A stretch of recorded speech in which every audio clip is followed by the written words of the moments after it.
Yeah.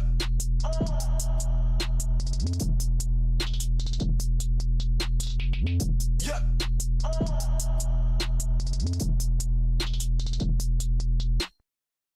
Yeah.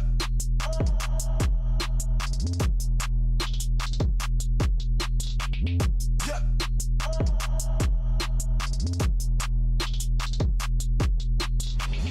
Yeah.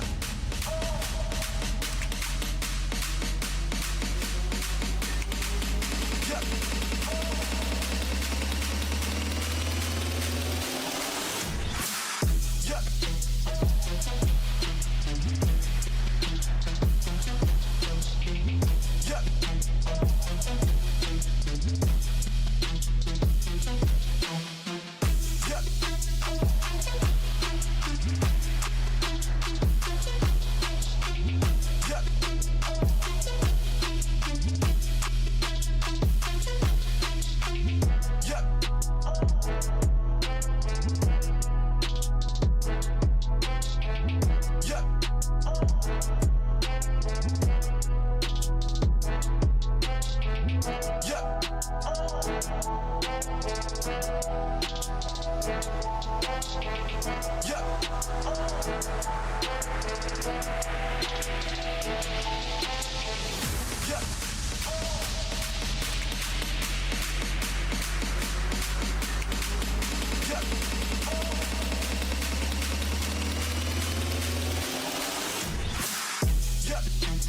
Hello, ladies and gentlemen, and welcome to the Continentals Company Esports World Cup 2025. It is your League of Legends finals here. I am Titan on Fire, and I'm joined by the wonderful MXL who was here last week, who got to watch the semifinals. How you doing, MXL? Doing all right. Excited to see these two North American Titans face off for what feels like the third time. Of course, we saw them play in the CEA finals 2 weeks prior, so they're back again. They're hungry for a rematch, apparently.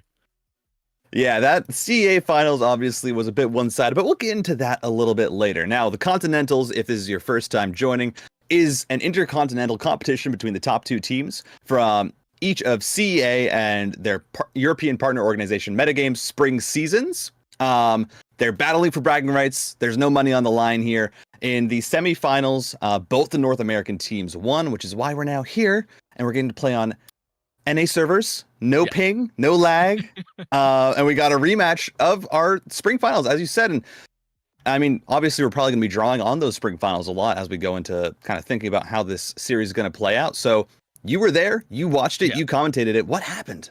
I mean, realistically, it was a lot that came on the shoulders of, in my opinion, Cube. I think Cube looked really, really strong in that series and just kind of took over the map in all three games and looked really, really comfortable on whatever pick they were given. So I'm expecting to see that type of play happen again.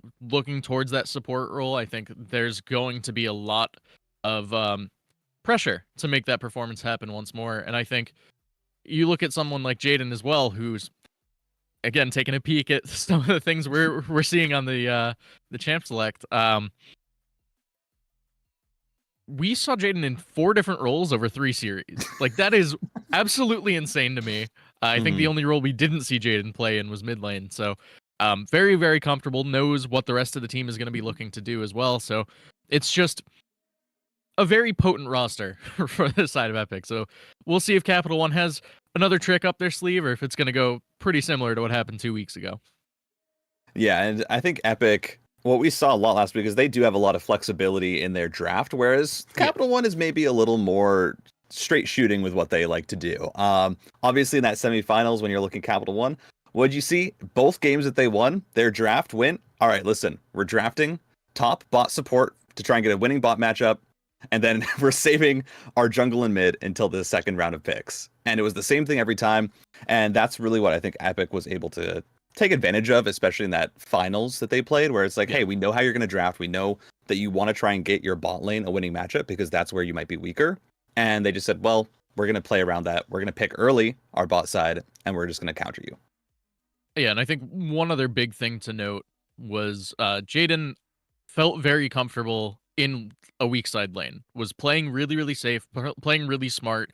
Even if the lane was winning or winnable, just playing back, saying, okay, my jungler's not here, there's a world I get punished for this, or even having the ability to get out from it. So very excited to see if we're going to see that happen again, or if there's going to be a little more aggression, a little more overextension coming out from the top lane, because that was kind of the weak spot, honestly, in Epic's victory, that 3-0 victory 2 weeks prior. Yeah, and I wouldn't be surprised if Capital One tries to target there again in that series. They did throw a lot of top jungle bans at Yeah. Jaden, particularly saying like, hey, we want to try and target you out. We want to get rid of like the Gragas, the Zac, the Rumble. We want to get rid of all these things that we know you're good at so that we can try and take advantage of you being on something that you're maybe less comfortable with. But it didn't work out then. So we'll have to see Yeah. if maybe it can work out now. Yeah, and I believe there's a different top laner playing for Capital One today from who we saw last time around. So we're not going to have the the Nocturne top come through, which I know, again, looking at that game, the scoreline wasn't necessarily the prettiest, but it was really, really strong in game one, and that was a matchup that Jaden struggled with, right? So I'm interested to see if there's going to be some more specific counter picks that we do end up seeing in this series. But first game, I believe, should be getting underway here in just a second. Yep. Yeah. Yeah, and we are unfortunately casting these from VOD. We do not have the drafts available, Yeah. so we will theorize. We will say, oh, this could go this way. What happened here? We're not going to be able to tell you specifics until we get into the game and we see what Yeah. actually happened in these drafts. But I think for Capital One, you're expecting, hey, in the semifinals, they were drafting point and click compositions. They were saying, listen, we want easy to execute, Yes. and that worked for them. They're drafting Malphite, Nasus, Senna, like possibly the most easy to execute composition of champions that you could. Yeah, and I think a lot of what they looked to do was play around those easy buttons. It's very telegraph team fights, but it leads to being a little simpler to execute on, like you mentioned. So I think a lot of what Capital One kept looking to do was playing for picks, trying to look for one person to maybe start taking objectives, and it just never quite came through. So interested to see if there's an adaptation there, if they're going to go toe-to-toe for that team fighting. Maybe they've practiced on those pick comps a little more. So there's a few different options that they could look to go for. Yeah, absolutely. And obviously what we saw last time from Epic was, hey, they're very comfortable playing a full-on dive comp. They went B4 Lux Pantheon, Samira, and then an Ezreal top in there just because. Okay, the Ezreal... The Ezreal did not end up top lane, thankfully. Oh, right, a sorry. real top laner. I would have cried, but I do hear the sounds of the rift. I think that means we're about to pop on in. All right. Here we go, ladies and gentlemen. Epic Victory Royale is in the blue. Capital One is over in the red. And let's look at these drafts on the side of Epic Victory Royale. Jaden on the Ambessa, which I know we talked about a little bit before we got into this, but that is quite the surprise considering Ambessa is his most played champ in solo queue. Yeah, definitely one of the stronger champs for Jaden, and I think he did end up getting it during the CEA finals. Didn't look particularly great, if I remember correctly. Yeah, that was into the Pantheon that got really fed. So, interested to see if we'll have another case like that. And the weirdest pick to me out of these two comps for sure, the Fiora coming through. Really, really fun champ. And has the ability to play well around the Ambessa ult. I believe it's fairly easy to react to with that riposte. So should be a fairly decent matchup, I would think, for QQ up in the top lane. But again, it seems almost a little skill matchup.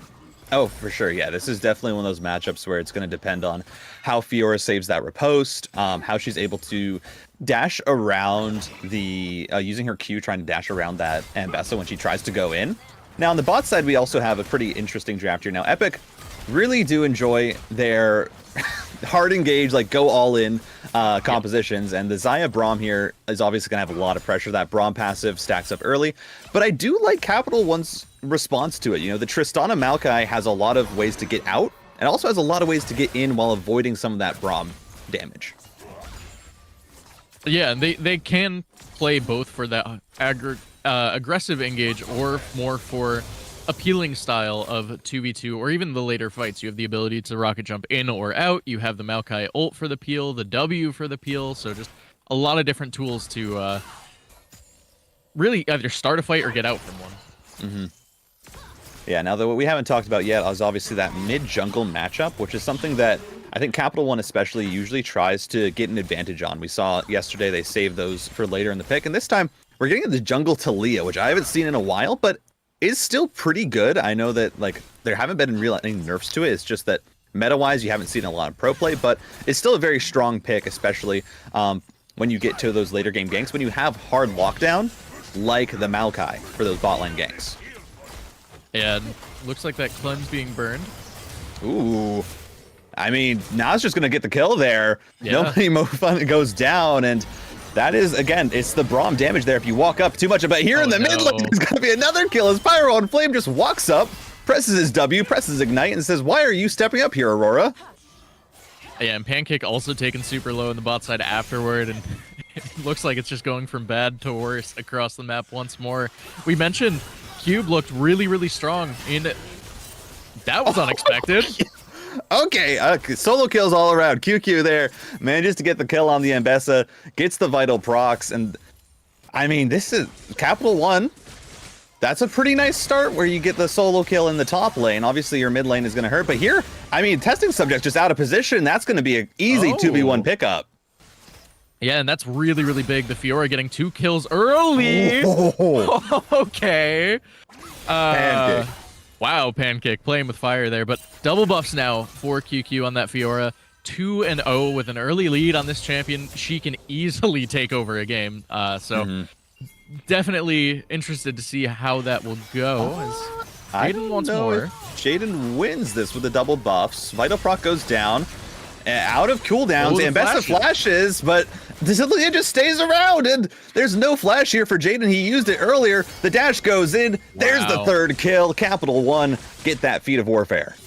Yeah, and we mentioned the potential over-aggression maybe from Jaden after what we saw last week, and that's pretty much it right there. Playing a little too greedy, walks a little too far forward. Good response from the Taliyah to walk up for Capital One, and maybe Fiora doesn't get that third kill, but Taliyah getting off the ground is really big. The wave state lost to Jaden as well, and it's just from bad to worse for this top side of Epic Victory Royale. Yeah, that just hurts. So many minions going down there, and yeah, as you said, it was just great job there by the top jungle of Capital One. Taliyah, it's really easy there to just start pathing down and say, all right, I'm going to go clear. I'm going to start heading towards Dragon. But QQ calls out, says, hey, this Mbess is walking up. I have double buffs. I'm not actually that weak. As bot lane, Braum going in. Maokai gets stunned up, but looks like Pancake, untouched so far, is going to get hit with one of them. But Taliyah's here, and it's going to be really hard now that those cooldowns are down, and that's a great seismic shove onto Testing Subject, who goes down again, and this is not a good start for the Lilia. Yeah, Lilia's another one of those champs that when behind feels very, very bad to play, so does have avenues to contribute to these later fights, but Vexel is short. Yeah, I mean, I gotta say, Taliyah, the jungler here for Capital One is doing such a good job of staying around these lanes, even after the initial fight is done. You see there was just hovering, knew that Vex was roaming down, and said, all right, I'm gonna be here in case she goes in, just to provide that extra safety, and that's really allowing a lot here as, oh my god, Holmes, you just really can't play this lane as Aurora early on, at least. It is so difficult, as QQ going in with the ult. I don't know if you can actually get the kill here. Camera goes back down to bot because there's also a fight here. QQ did end up going out, as there's going to be the kill for Na. Taliyah is still here, though. No flash for Nog. Gets seismic shoved back. Cube gets the kill onto Pancake, but it's traded back as the Xayah is going to go down. And the kills right now for the side of Epic Victory Royale going in the right spot. Everything going on to the Xayah for the time being. Of course, Braum getting that one with the Ignite, but ultimately, the 2v2 going so heavily in favor of Epic at the moment, it really is coming down to the top side for Capital One versus the bot side of Epic. So we'll see how this progresses, but Xayah with a lead, really, really hard to shut down as well. Yeah, and once she gets that Feather Call available, and you have that ult, especially, it's going to be so difficult to try and lock her down with that seismic shove, which Capital One have been so good at landing. But as I said, it's, bot lane right now for Epic Victory Royale in a very, very good position. No Money, Mo Fun is really having a lot of trouble on this Maokai, because anytime you try and go in, anytime you use W preemptively, it's just bad, as QQ just says, okay, I'll get that kill. I got, like, most of my Hydra completed. Yeah. You can't walk up here. What are you doing? Well, and it's most of a Hydra in comparison to a Cole and a D-Blade. Like, just now picking up that pickaxe, but 0-3-0 on the Ambessa right now. Not where you want to see it in the early stages. Of course, still can be that assassinate button in later fights, but for the time being, not able to hold the Fiora, and that's going to be pretty terrifying as the game progresses. Yeah, this Braum is, I mean, as I said, Cube doing so much work on this Braum here. The wall goes up, Tristana just can't land any damage, and they get a decent trade here in the bot lane. It's a very nice position, but right now, Taliyah, Fiora, massive leads here on the top side of the map for Capital One. The Lilia, as you said, it just does not feel the best one behind, and here's going to come the Braum ult. Tristana has to hop out. Maokai with a good Bramble Smash there to try and get Braum in range of the tower, and here's the Taliyah. Seismic shove onto the Braum. Xayah's ahead, gets killed there by Pancake, who's going to go back in. This might be a double, but it's picked up by the Taliyah. 3-0-3 in the jungle, and that's kills back to the bot lane. Yeah, really good read coming out. The trade, of course, is going to be that Rift, the Void Grubs, rather, in the top side, given over to Epic Victory Royale. Could see the Drake fall for Capital One, so traded the neutrals, but ultimately, again, Taliyah so far ahead of the rest of the game right now, and that champ against a bunch of squishies with a lead is rather terrifying, so we'll see. I don't think the Vex wants to try this, yeah, No. we'll just run away. And I mean, oh, this is a real bad position here for testing subject. I mean, Sleep's going to go down just to try and survive. Flash still needs to be popped, though, and that wasting the flash on the Lily, it just feels awful, especially as you try and get into these later game fights. But the other part about this Talia being fed, that's a Dark Seal that's already been picked up that has stacks on it. And this is also just going to mean that Ambessa, who's already having a rough time, is going to have an even harder time as it gets into these team fights, because unless you're ulting, every single time Ambessa casts an ability, there's a chance she gets stunned there by the rocks. I mean, I believe it only happens on the first instance of the per cast of Talia E, but it's not fun. You can't use 2 of your E's basically in a fight because you would have to dash for it, so rather unfortunate to say the least there, but we'll see. Oh no, Jaden, no vision walking up. Manages to flash out though. Damage not going to be able to follow up, as still no completed items here in the top side, so Jaden luckily isn't in as bad of a position as he could possibly be, but I mean, QQ is just going to go in here. Ult goes down. There's the riposte, as you said. Turret shot goes down onto QQ, but Talia is still here. Seismic shove lands onto Lilia. Does not get her into the rocks. But still, it's just so much lane dominance here for QQ. Can really just do whatever they want. And Jaden has to expend flashes and ults just to try and survive. Yeah, and it's not going to get much better for the Ambessa. Fiora scaling very, very far into the late game.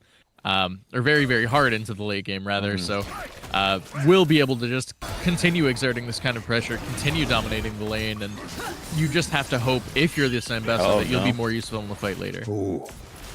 Mo Money really lucky there that minion blocked the Braum Q, because that was potentially just a situation where he dies again if those procs start stacking. But Ravenous Hydra picked up here for QQ in the top lane. Now, even if Ambessa tries to trade, guess what? Fiora's just going to Ravenous Hydra, heal on up, and then also the Blackfire Torch for Talia, which means that you're just going to have even more damage there, and she's back in the bot lane, which means Maokai can go in, actually shoves Braum outside of the rocks, but it's going to be a traded kill there. Very good job by Cube to manage to pick that one off. Yeah, and ultimately the 1-for-1, I think, still going to favor Capital One for the time being. That kill going over to Tristana. Again, Pancake now 3-1 on the Trist. We saw this, I believe, in Game 2 of the CEA Finals. Looked like they had a lead on the Tristana in Game 2, so interested to see if maybe this time around it'll go a little more in their favor. But again, it's another carry on their team that is fed at this point in time, so that makes 3 of them now.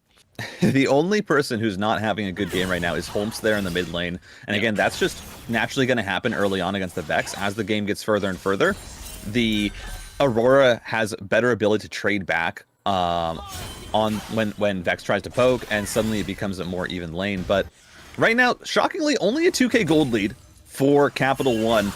Jaden especially is still doing a good job of farming up, even despite how far behind he is at 100 farm, only 16 CS behind his opponent. And the same can be said for Na. They had that early lead as, here we go. Public Execution comes in, Fiora gets ulted, and that might just be the kill. The burn damage is not going to be finally gets shut down by testing subject, but Talia comes in, gets Jaden on the backside. Here comes the ult from testing subject. I don't know. Can he pull it off? Testing subject, the damage on the ults.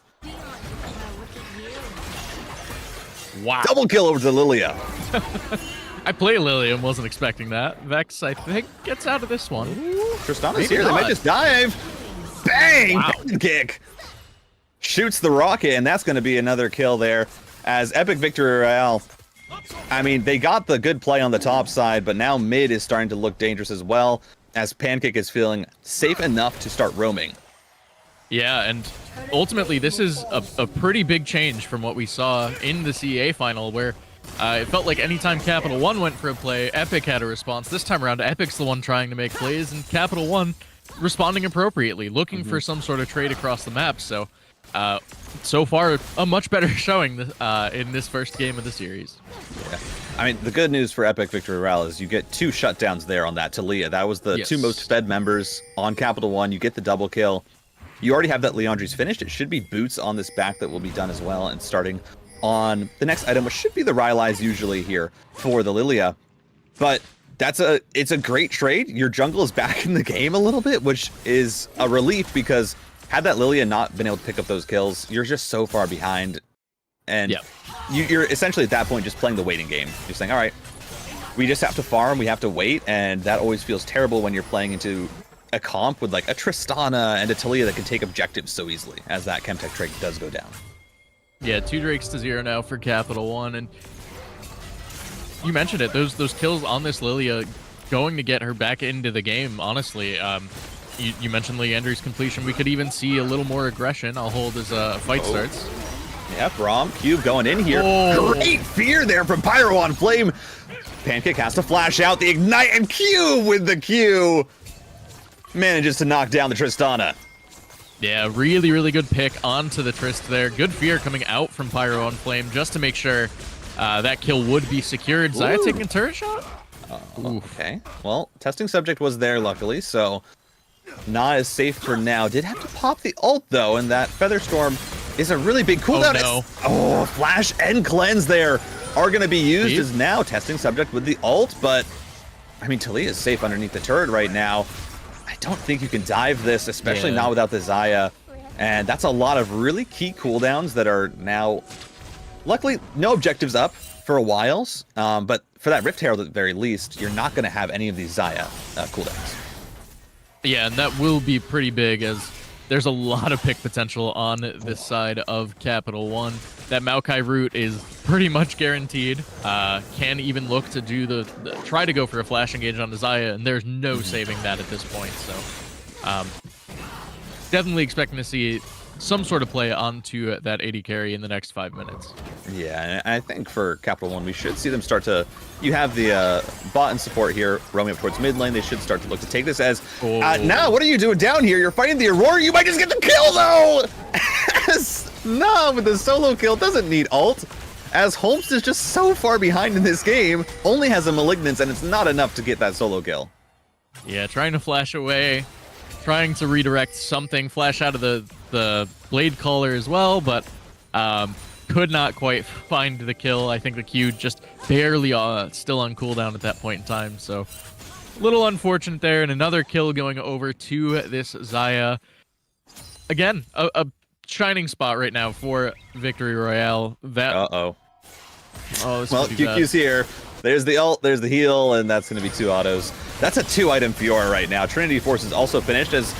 Oh, Jaden here a little out of position, but managed to turn it around. Jaden with the kill onto the Taliyah. That's a big shutdown, as now Pyro on Flame starting to get some resets onto the Tristana. Pyro on Flame is doing work right now on this Vex. Yeah, this is one of those champs that anyone who knows me, I will consistently say is a fairly useless champ, but making the Vex look super strong right now. Pretty big lead, pretty big fights, and if you are able to get that reset, if you are able to get that big fear, it can be extremely worthwhile. And we saw it right there. Really strong play from Pyro on Flame in the mid lane. And I think the issue that we're starting to see here for Capital One is now that these skirmishes are happening, you have, you know, the Vex who's able to support from long range. You have an Aurora who usually would be really good in these skirmishes coming in with her ult with Malignance, but she's so far behind that she hasn't been able to really provide any support. So the only advantage you have right now is your Fiora is extremely strong, but she wants to side lane. She wants to take 1v1s. When you start to get into these team fights, there's ways to shut her down, to stun her up when you have a Braum. Yeah. You know, if she's dashing, you have a Vex who can start to get her fear stacks off of that. So she wants to stay in the side lane, and that just means that you don't have your strongest member of the team in these fights, and Epic Victory Royale is just committing full on to these 3v3 and 4v4 skirmishes knowing that. Yeah, but even with that, like, the Taliyah is super strong at the moment. Pancake, 5-3, almost done with the Infinity Edge as well. When that second item comes through, this Tristana is going to do so much damage in those little skirmishes, and I think Capital One is perfectly comfortable letting QQ sit in a side lane, playing to just peel the Trist and look to take a fight around their really fed AD carry. They're looking to start up the Herald. I don't know if there's really a world this can be contested. Drake spawning in 40 seconds. I think Epic Victory Royale might just be looking to stop the Drake stacking. Yeah, it looks like they're just going to push mid wave here, get that in towards the tower, and then head down towards the Drake. Obviously, Featherstorm is back available here for the Xayah, so you luckily have that safety on the side of your AD carry. Yep. And actually 2 items here for the Xayah. I mean, Na has been doing a great job with the farm as, Mo Money here just gets chunked out there. No ultimates used, just a ton of damage, and suddenly your support is at less than half health. And this Riptail is going to be popped mid lane, and I think there's a good play here for Capital One trying to just apply pressure while Epic is setting up for the Dragon. Yeah, and they're going to be able to take that tier 2, and they just basically bait Capital One away from the pit. Oh, they're going in. Here we go. Pyro on Flame gets the chunk on the Aurora and just takes her down. Now Tristana with some stacks on her. Jaden is here. Public execution comes through. There's the stun. Pancake not going to be able to flash out. Actually, launches them into his teammate. The Taliyah goes down without being able to get any damage off. And that's just a terrible fight for Capital One. Yeah, they made the right plays, and then it just goes south a little further after. Drake will be taken here as well for Epic Victory Royale, and they found their avenue back in, right? This is what you wanted to see. A good of Exalts coming through, a good fight coming through for Epic Victory Royale, and now they seem comfortably in the driver's seat once more. Oh, and look how much... Oh, QQ is just getting chunked out now. This poke, so much damage as Mo Money trying to do something, but the Blade Caller comes through, and that's just going to be a dead Maokai. Pyro picks that one up, and the Vex... Yeah, having a field day. Ults in, manages to just kill it. And again, you gotta look at Holmes here in the mid lane. This Aurora has not been able to do anything. And usually, you know, you're looking at these between worlds and these big ults. Oh, QQ looking for the kill on the Braum. Might be able to just be able to get it there. That's gonna be Cube going down. Now Xayah in a rough position. Taliyah finds some damage with the flash out. Means that Na is going to survive as Pyro actually in a real awkward spot here. Aurora does have the between worlds. Only just came up now, unfortunately, so not going to be able to lock down that kill as Jaden and now testing subject also in an awkward position. This is so scrappy. QQ is trying to find whatever damage he can, but now suddenly you have Holmes getting knocked down by Jaden. Testing subject gets out, and they're not able to really get anything other than the Braum. Yeah, I mean, another kill going over to the Fiora. I think they will feel fine burning the TP for that. Fiora, again, we know, wants to be more in a side lane than a team fight, so won't necessarily want to use that TP to look for a play cross map. But again, more gold in her pocket, will feel very, very good as this game progresses. And you mentioned the Aurora being behind another Vexel land. Yeah. That's a Fed Vex right there. 2 items. Yeah. Storm Surge and Ludens are done, and yeah, Pancake just blows up. Yeah, that's a lesson to be learned. Next time you see a Vexel flying at you, you have to flash away. You know now. It's okay. But yeah, we were mentioning the Aurora just so far behind, and she's another champ that from behind, just there's not really a ton of avenues for her to get back into the game. Another fight starts.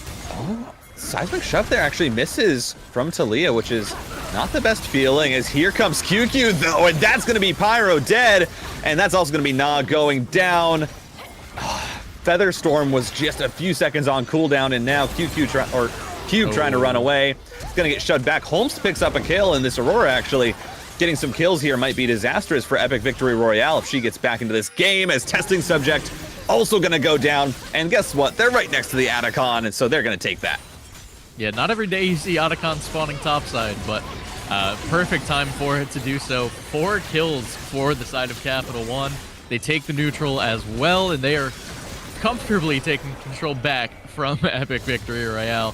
That buff is kind of insane. Experienced the slow part of it the other day finally, and was actively mad about it. So really, really strong CC tool on that first takedown. And especially with how clumpy these fights have tended to be, one takedown goes over to Capital One, and that should cascade into more. Yeah, you're looking at those explosions, especially on the takedown. They hurt if they start to stack up. And I mean, that little skirmish there, what you're looking at, how does Capital One win that? Well, the flashes. There's no flashes for Epic Victory Royale, because when Capital One was chasing into their jungle and they just had to flash out, they couldn't actually fight them. And so you're missing the flash on Xayah, you're missing it on Vex, you're missing it on Lilia. And when you don't have flashes on these key carries who want the distance and the range, especially when you have someone like a Fiora dashing in, you know, an Aurora trying to cast it between worlds, it just means that if you're ever so out of position, Capital One just comes in and takes advantage of that. Well, yeah, especially with the mobility offered, not having flash on Tristana is way less problematic than not having it on Xayah. So, looks like Jaden's starting a fight. Yeah, I don't know about that. He's gonna have to flash out as the riposte threatened the slow there, and the ult came down with the Taliyah in position as a TP out there from Holmes, actually, as testing subject had made his way up for a gank. And I mean, we're even here. This is only a 1.5k gold lead for Capital One, and I gotta say, this game one is delivering so far for our finals.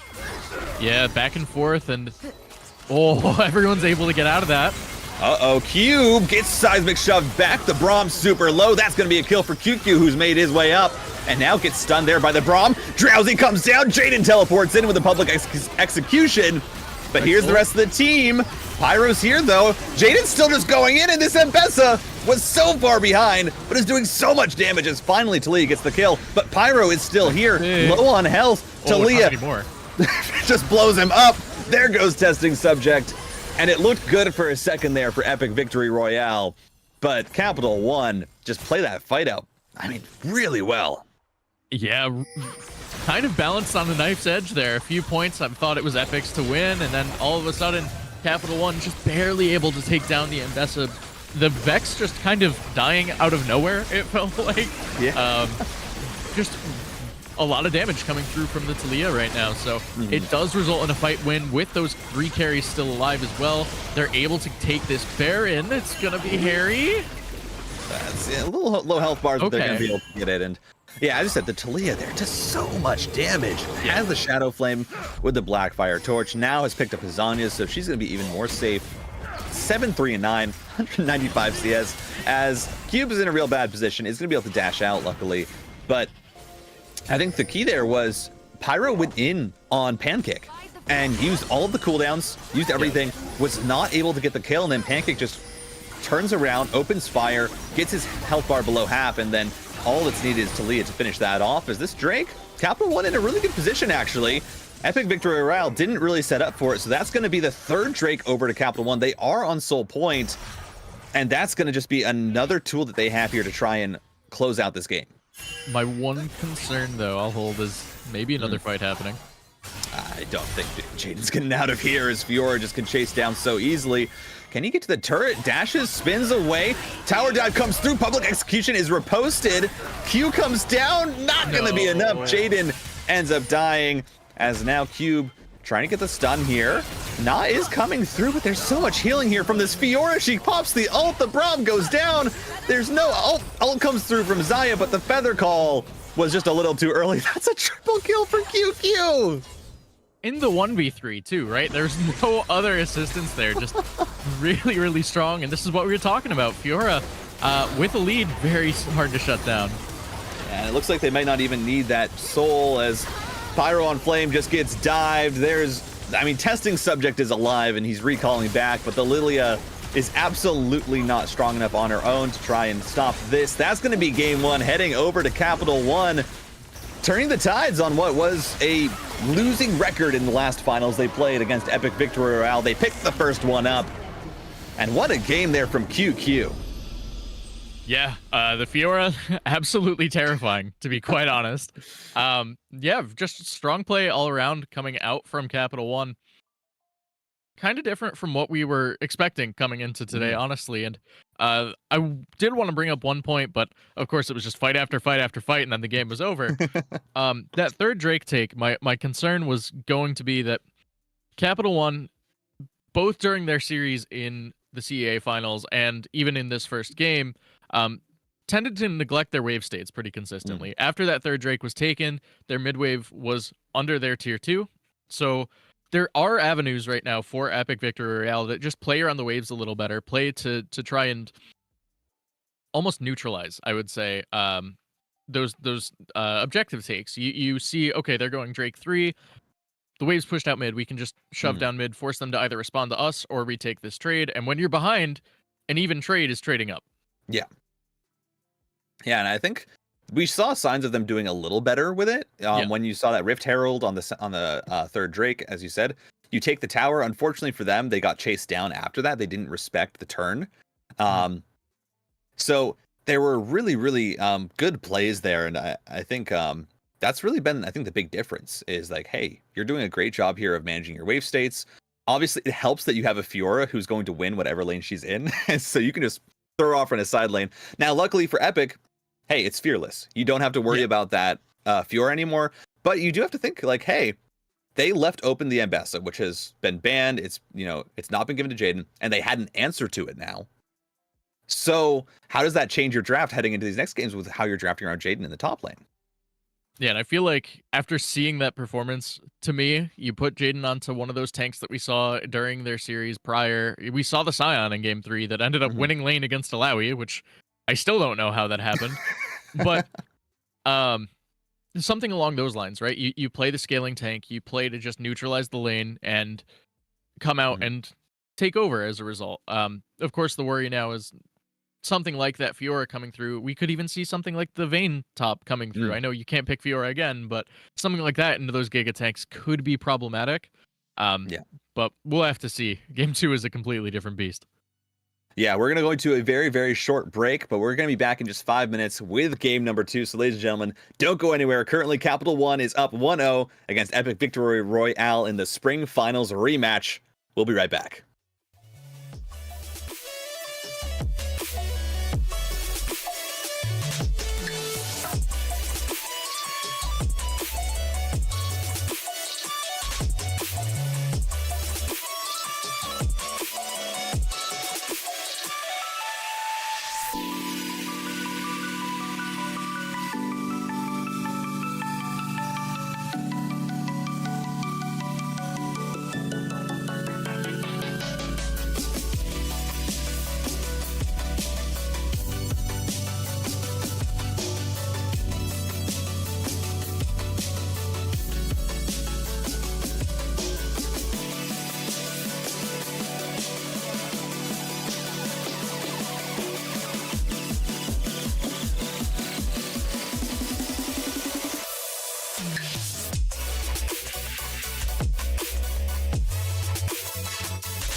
All right, ladies and gentlemen, welcome back here to the Continentals Company Esports World Cup Finals. Capital One, record 0-3 against Epic Victory Royale.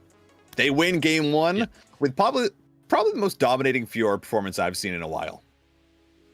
Yeah, my mind goes back to that fight under the bot tier 2. 1v3 comes out 3 for nothing in that fight. So again, it was a little more filtered, right? You saw the Mbessa fall first, and then the Xayah and the Braum showed up after. But ultimately, still, can pat yourself on the back. 1v3, you kill all 3 and get out alive. So really, really strong performance. I think, again, we mentioned there are holes in how Capital One has played. It's around the wave state. It's around this bot lane that we saw, again, Epic Victory Royale got an early lead bot side and just was not able to carry through with it. So interested to see how that adapts going into game number 2.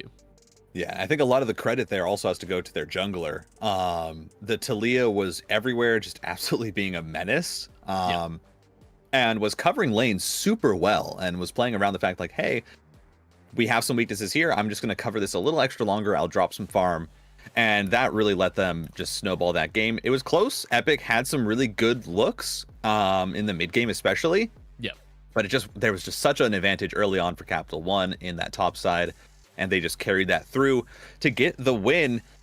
And now we're heading into game number 2. We're loading it on up. We got the draft done. So we'll go through it once we get into game once again. Sorry for no draft replays here.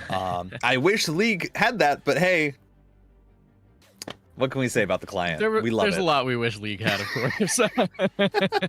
But should be gunning onto the Rift here, and some interesting picks already we're going to pick up on.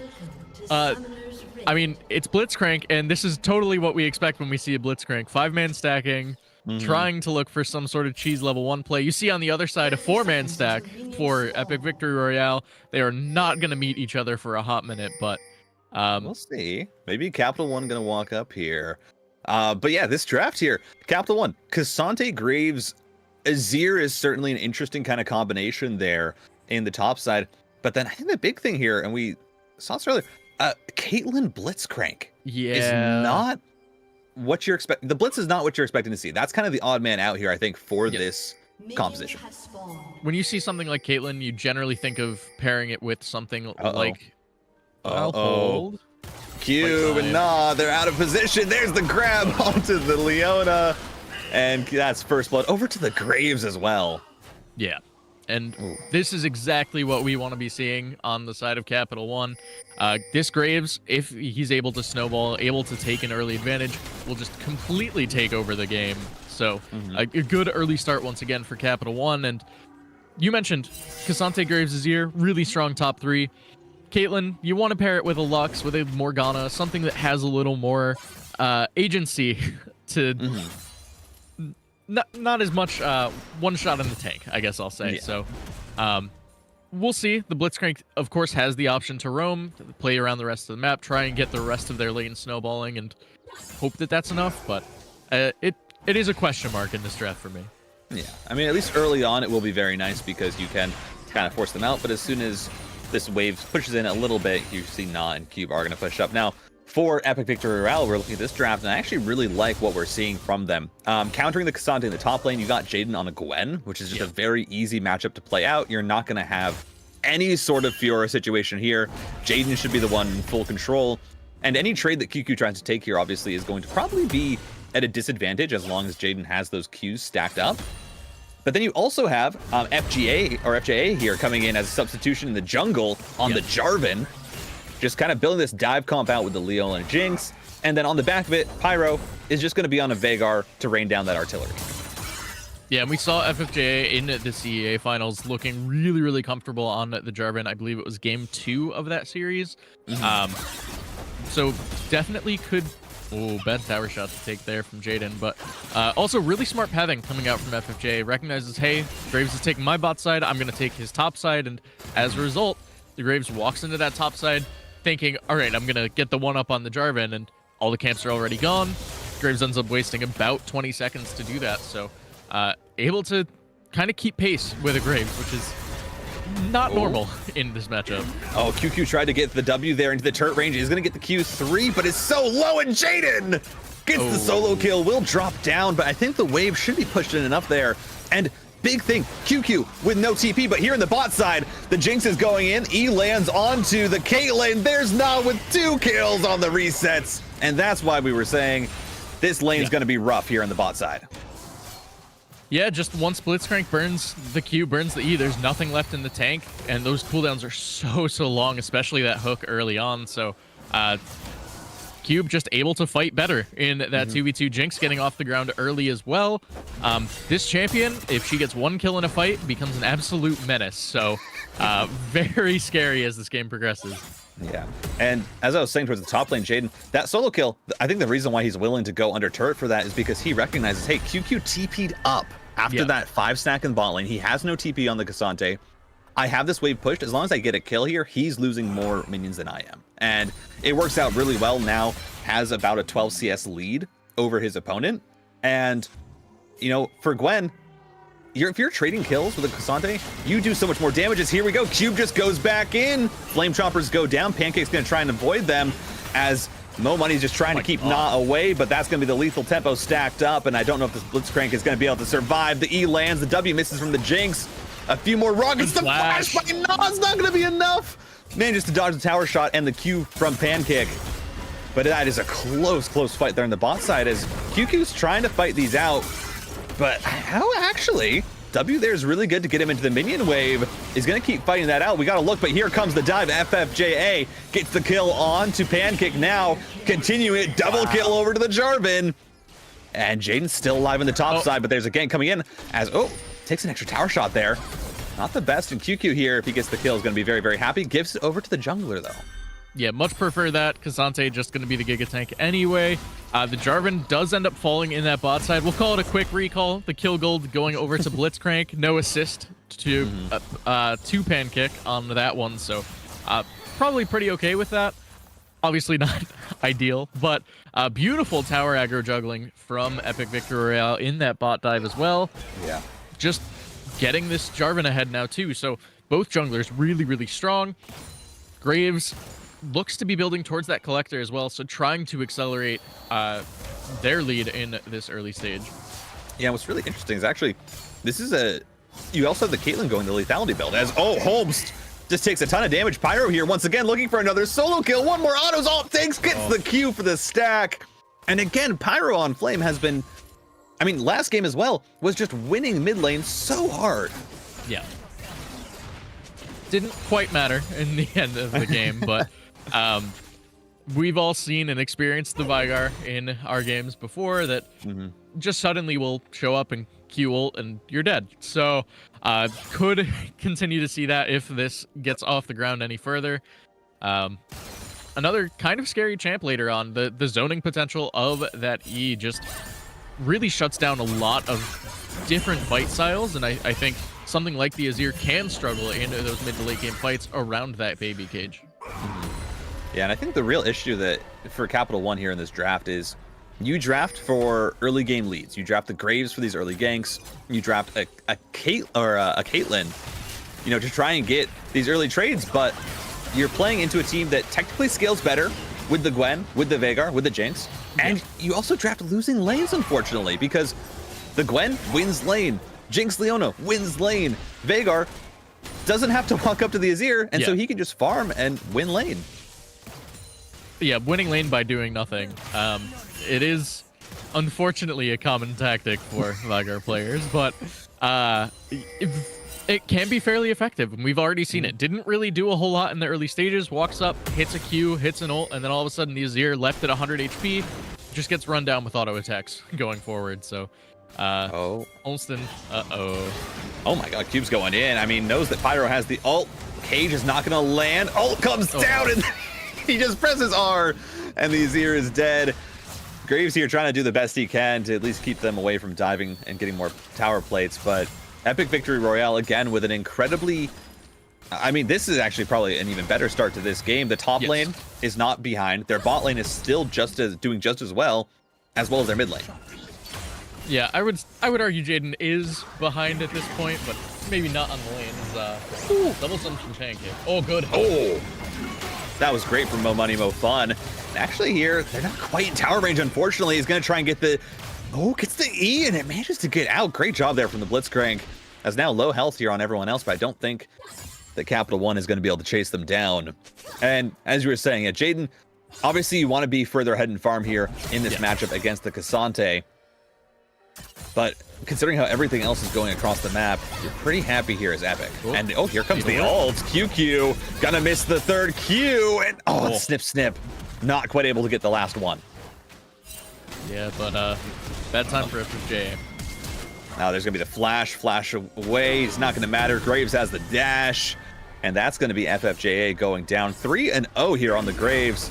The jungler for Capital One, the only bright spot here for them alongside that Cassante, who's just gonna get tankier and tankier in the top lane.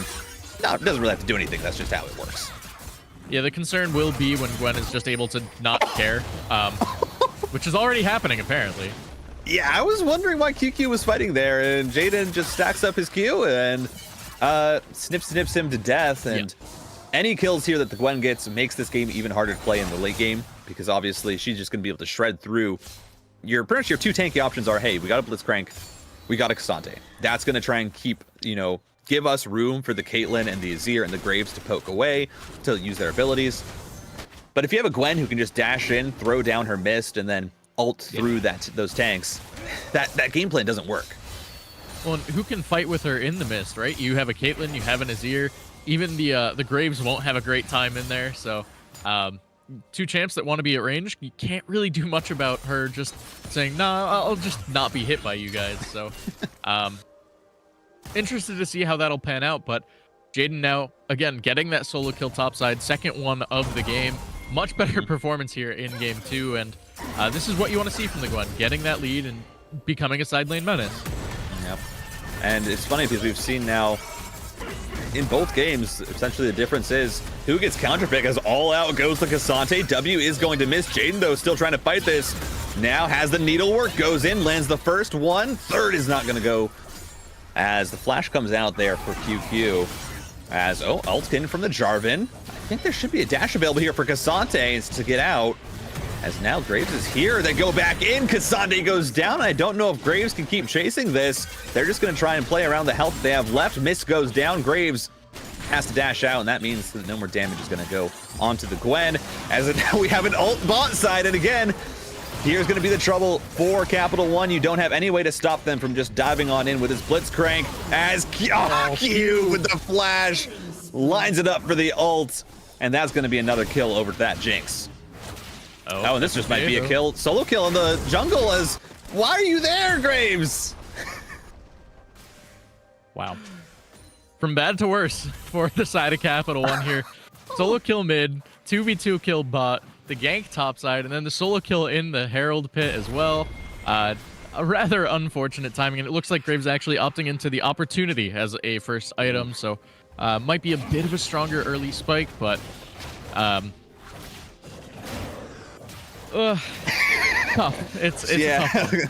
Yeah, struggling a little bit to think about an upside here, as it's about a 3k gold lead for the side of Epic Victory Royale, and that's one of those situations where you look at it and you say, they just won on every single side of the map.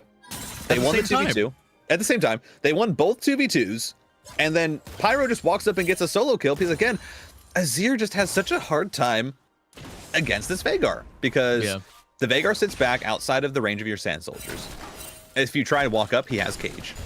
And then if you get caught in the cage, it's just a WQR and half your health's gone and you can't play it out. And we're just seeing, I think, Epic playing really well around the advantages in this draft, which I think is just really giving them so much room to work with. Yeah, just really, really smart zone control as well coming out in these fights. And Cube, again, looking really, really comfortable in this bot lane matchup. Might be a play happening down bot side.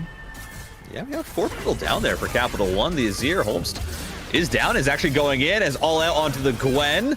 Gwen is immune though as the ult comes through, and still there is a fight there that looks like it might be starting up around this dragon as Jaden is going to be able to survive. Oh. Gets the snip. QQ is going to try and go in here with the Q3. He should back up. Yeah, he's not going to be able to go in for that. And it looks like on the bot side, no one ended up actually going in, and so it's going to just be epic victory royale here. Getting the Drake is Jaden! Just solo kills him. As we have him going back in here on the bot side. As again, Cube going in. Great grab! Jinx goes down, shut down there. Onto the Caitlyn as now Leona is low. Graves flashes in. Is not going to be able to kill the Leona. She stays alive so long. And now you have the Veigar getting a kill there with the Primordial Burst. As, more players coming down. Azir is here. Veigar trying to kite this one out. Should be able to. What? These fights are crazy. They are scrappy, and I'm struggling to keep track of what's happening. Really, really good fight, though, for the side of Capital One in that bot side. They do come out with the advantage. They lose the Drake, sure, but meanwhile, Jaden, the solo kill topside, already has the Riftmaker completed. Now has taken that full first turret topside as well. So, and the back canceled. Oh, that's so nice. Ult comes in. Azir, good Shurima shuffle, but the EQ should be coming up here in just a few seconds. It looks like he wants to go for the all-in. Doesn't land the EQ. Doesn't matter. Auto attacks him down. Triumph Prop comes in, and that's going to keep him healthy enough as he walks on out. And even despite the nice victory there, or the nice fight win for Capital One, still just advantages being gotten across the map here for Epic. You're going to see the bottom turret now go down. And it's still, this top mid is so strong. You have, as you said, Riftmaker already on that Gwen. She's making her way towards the Nashor's Tooth. And you also have this 4-0 Veigar. Yeah. Oh, no. And now we have a Gwen bullying a Cassante. Oh, this just feels bad for QQ. You pick the Cassante, and you just get countered. And there's just nothing you can do at this point. Jaden has a full health bar. He just solo kills him. Yeah, that's tough. And this is one of those champs that's, again, really, really difficult to shut down with a lead. We've seen it now in both games with the top laners. The Fiora gets ahead, and all of a sudden, nobody can deal with it, right?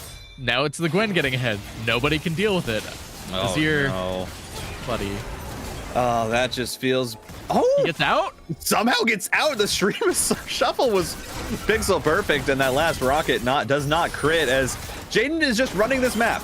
Is going to kill the Graves. Now the rest of the team is coming in here, and I think this should be a kill. No, what? The Caitlyn goes down. Riftmaker. Jaden is just so strong. Yeah, lots of healing for this Gwen. Another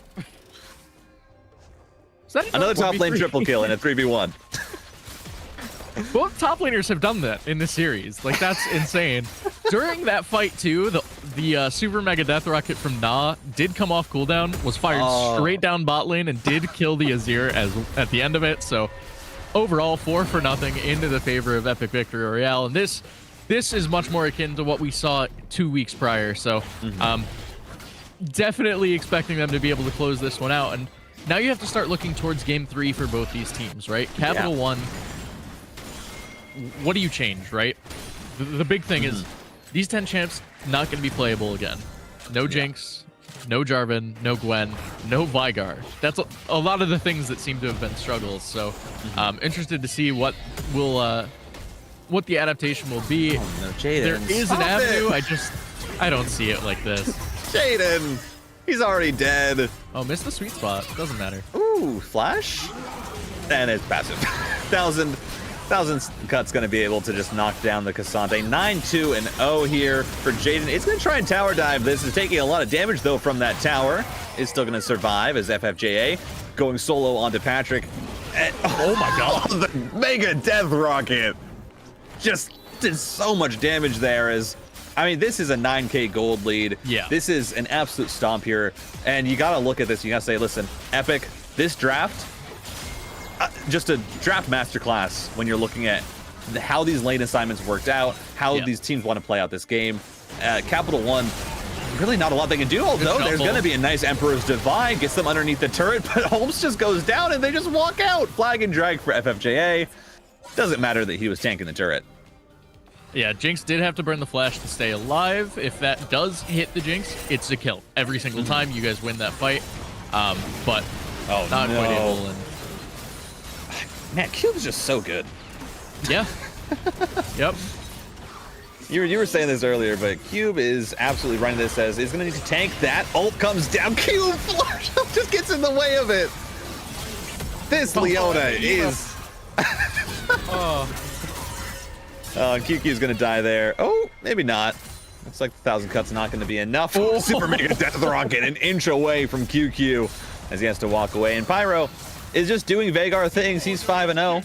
He's just hanging out in the side lane. Very happy to do what he is doing. And yeah, I mean, this is Epic making a statement here in game 2, saying, listen, you might have won that first game, but we still beat you before. We know how to win. And they are absolutely showing it. I think every single member here is just playing out of their mind this game. Yeah. It is currently about a 13,000 gold lead at 19 minutes into the game. That is insanity, like complete and utter insanity. So a very, very strong performance so far from Epic Victory Royale. It is still like, if you give Azir too many windows to take fights, you see picks onto the Jinx. There are worlds where this is very losable, but it's a 5k gold lead in topside. That is bad. I didn't know it was that bad. That is actually insane. Wow, Jaden. Yeah. Running this game, 5k gold lead in the top side, about 3k there in mid lane, and then, just about 2,000 gold everywhere else. And yeah, this is, I think this is also showing when Epic is ahead. Capital One has been opting to take fights. As Super Mega Death Rocket comes in, there's going to be a kill onto the Graves. At the same time, Cube is also engaging onto the Blitzcrank, who's going to go down to Pyro on Flame, and now that Jinx. And Cube flashes in, lands it. That's going to be a double kill. Over to Pyro on Flame, and that should just be the game as Epic Victory Royale just utterly dominating this game too. Yeah, putting a statement finisher here as the Rift Herald knockup as well. Should see a Dancing Shelly. Haven't seen one of these in a hot minute. A very decisive game 2 here from Epic Victory Royale is yeah, they were not not content with how game 1 played out, apparently. No, not at all. They just said, listen, we want a game 3. We know we can beat these guys, and they did so in dominating fashion. And again, when you're looking at that, you got to say that draft, I think, as perfect as it could be for what they wanted to do. You say, listen, we want to win lane bot side, Jinx Leona. It's great. And that's into a Caitlyn with a hard engaged Blitzcranks, and you're like, this is wonderful. You have a safety in the Veigar mid in a matchup that Pyro has been winning already. And then the Jarvan and the Gwen just run the top side. Yeah. And Capital One, I think, getting a little comfortable on that first game win. The draft not exactly really working cohesively, and they just get absolutely punished for it. Yeah, and I'm wondering what caused the draft order to happen how it did, right? Like, I'm looking at Jinx Leona as a lane pairing, not normally like super strong. You don't really want to try and fight at level 1, level 2 on a Jinx, so it is a little odd, but if you see the Blitzcrank early, the Leona just so strong into it, especially when things like the Braum are already off the table because of Fearless Draft. It makes sense to see that pairing just for the sake of, okay, I can sit between the Blitzcrank and the Jinx the whole lane. She doesn't have to worry about a hook. If I get hooked, we win every fight. So really, really smart draft, like you mentioned, from Epic Victory Royale. And now they even up the series. We're going into a game 3, so I'm interested to see what else is left up these team sleeves. I think my biggest question mark is the Cassante from QQ in game 2. We saw how strong they looked on the Fiora, on that carry split push type champion. Going to a tank just felt a little weird, to be quite honest. So would like to see more of a carry pick in game 3. Yeah, we'll have to see. Again, we don't have the draft, but we'll see what it is when we get into game 3. Ladies and gentlemen, we're going to go to another short break, just quick 5 minutes. And when we come back, game number 3, Capital One versus Epic Victory Royale here to decide the winner of the Continentals finals. Don't go anywhere.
And welcome back, ladies and gentlemen, to the Continentals. It's your finals. It's game number 3. It's not a sweep. We had a lot of sweeps in the semis. Not this time. These two teams are going all out. We saw Capital One take game 1. It was close, but they had a pretty convincing win. And then Epic just kind of came right around, gave a little 1-2, dodge, boom, sucker punch right to the jaw. It was like 23-7 at the end of that game. And now, game 3. Yeah, that was... I mentioned this in our off-air.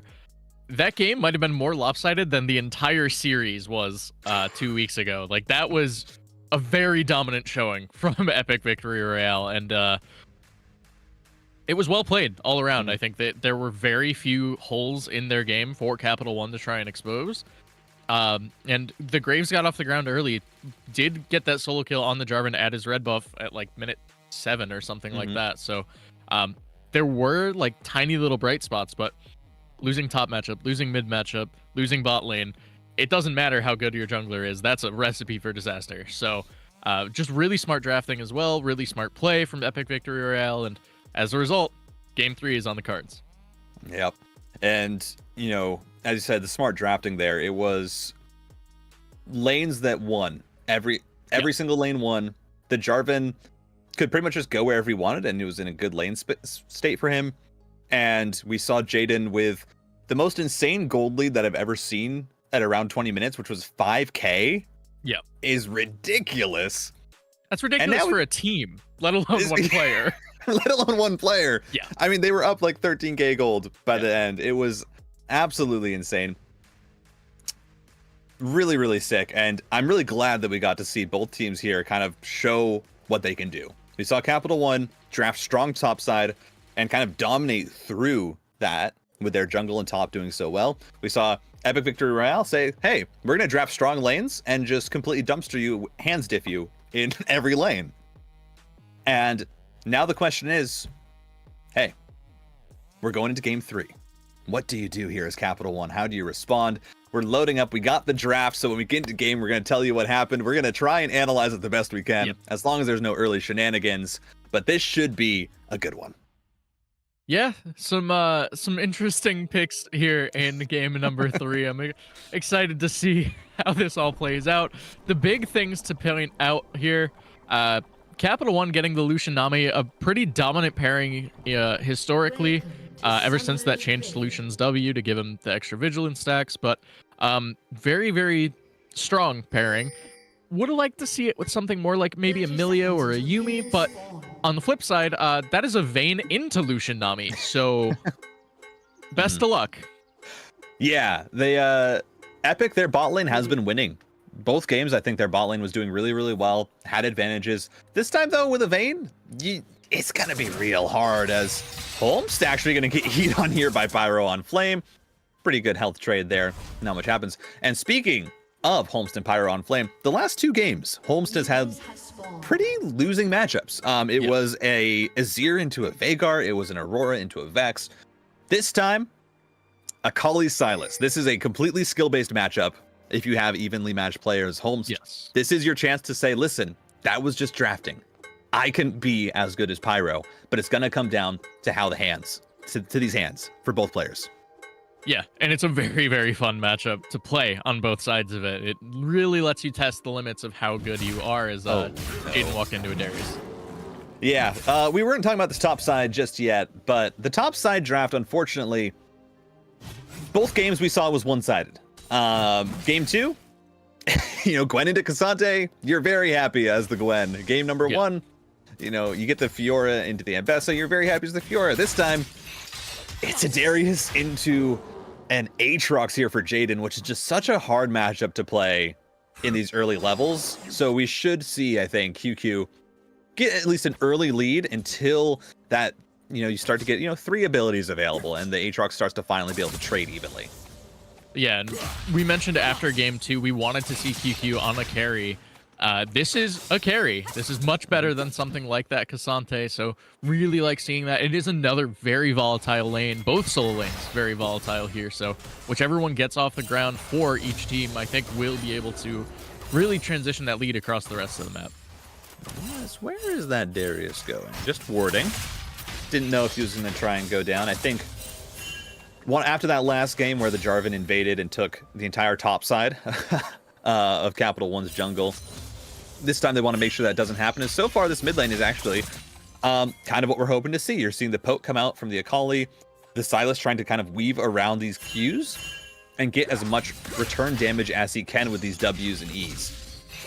As now the Shyvana is going in for that invade, so this should be spotted out as an early recall actually for the Bel'Veth to try and get back to this top side. Yeah, not too sure about that one. Shiv will be able to just clear this away very fast. And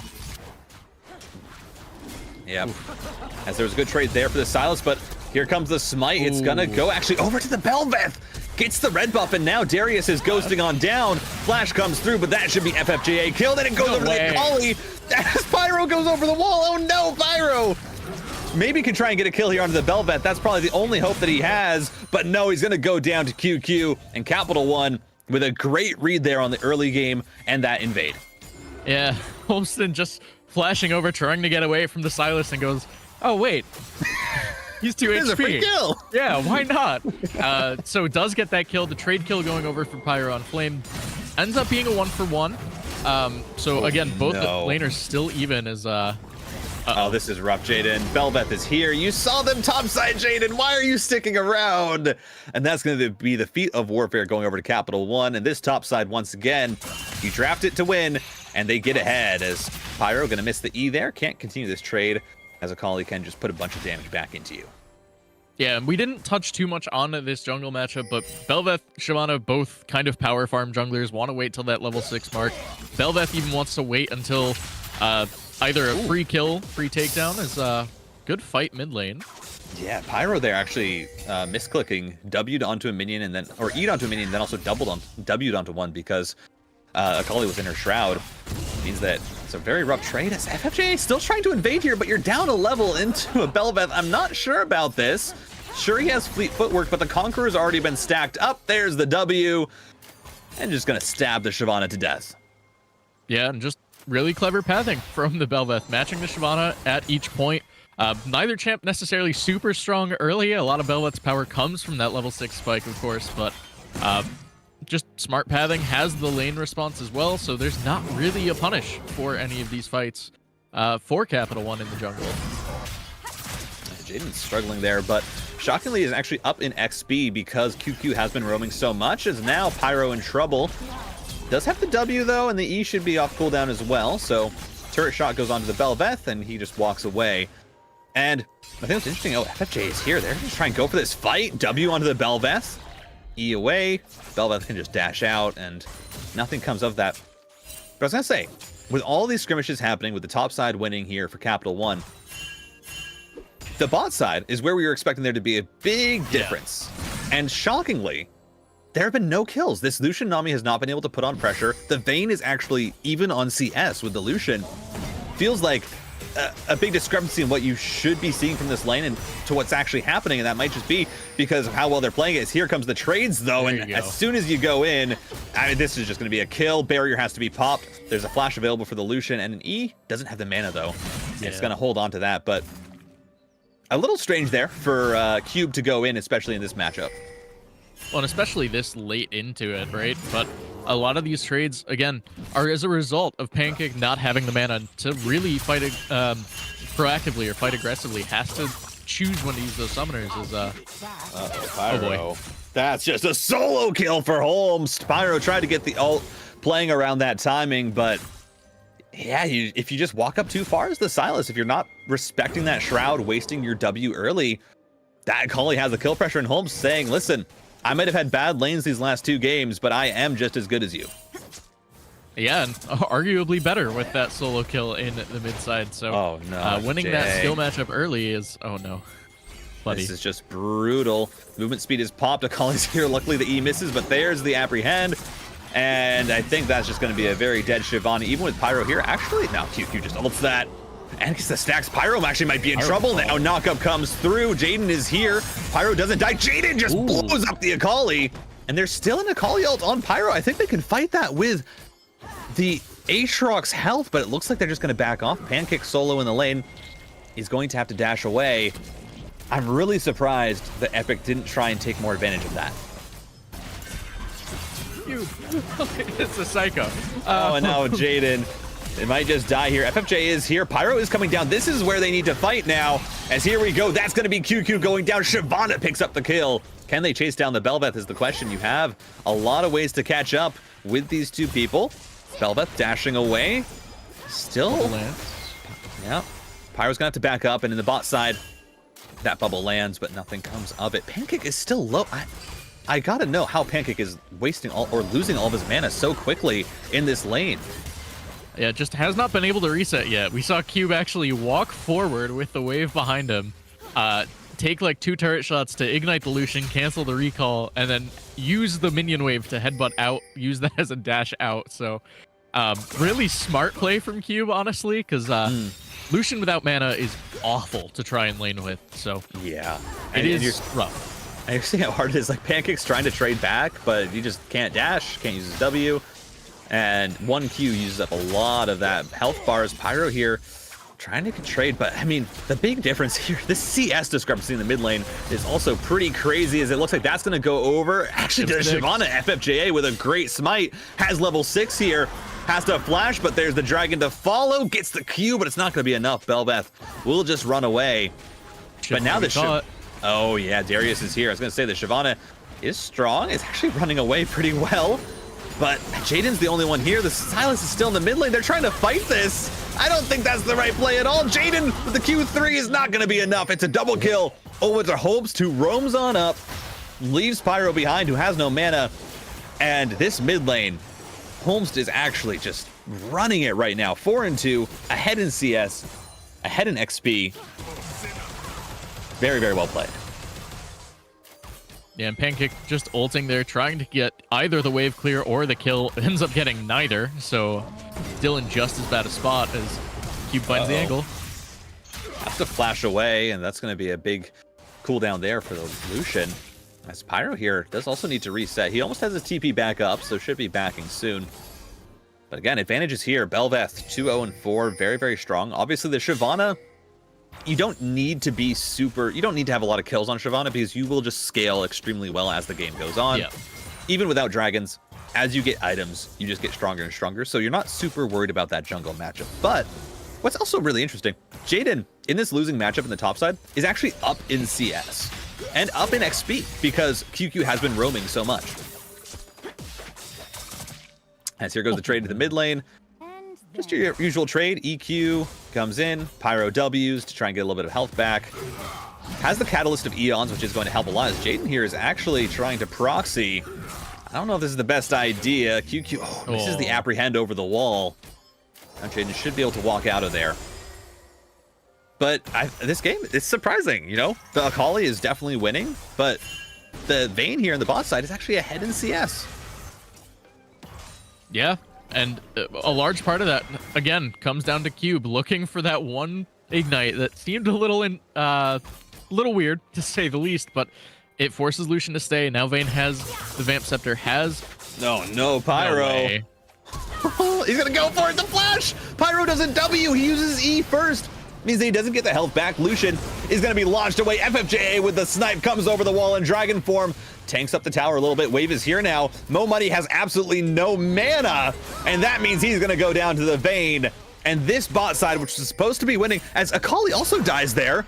Jaden came down, managed to get the kill, and Epic managing to find some really, really good trades here. Yeah, and again, it all comes back to just that one ignite, the thing that kept the Lucian in the lane. You see now, after that death, finally getting the ability to bought a full Essence Reaver. No components, just full bot ER.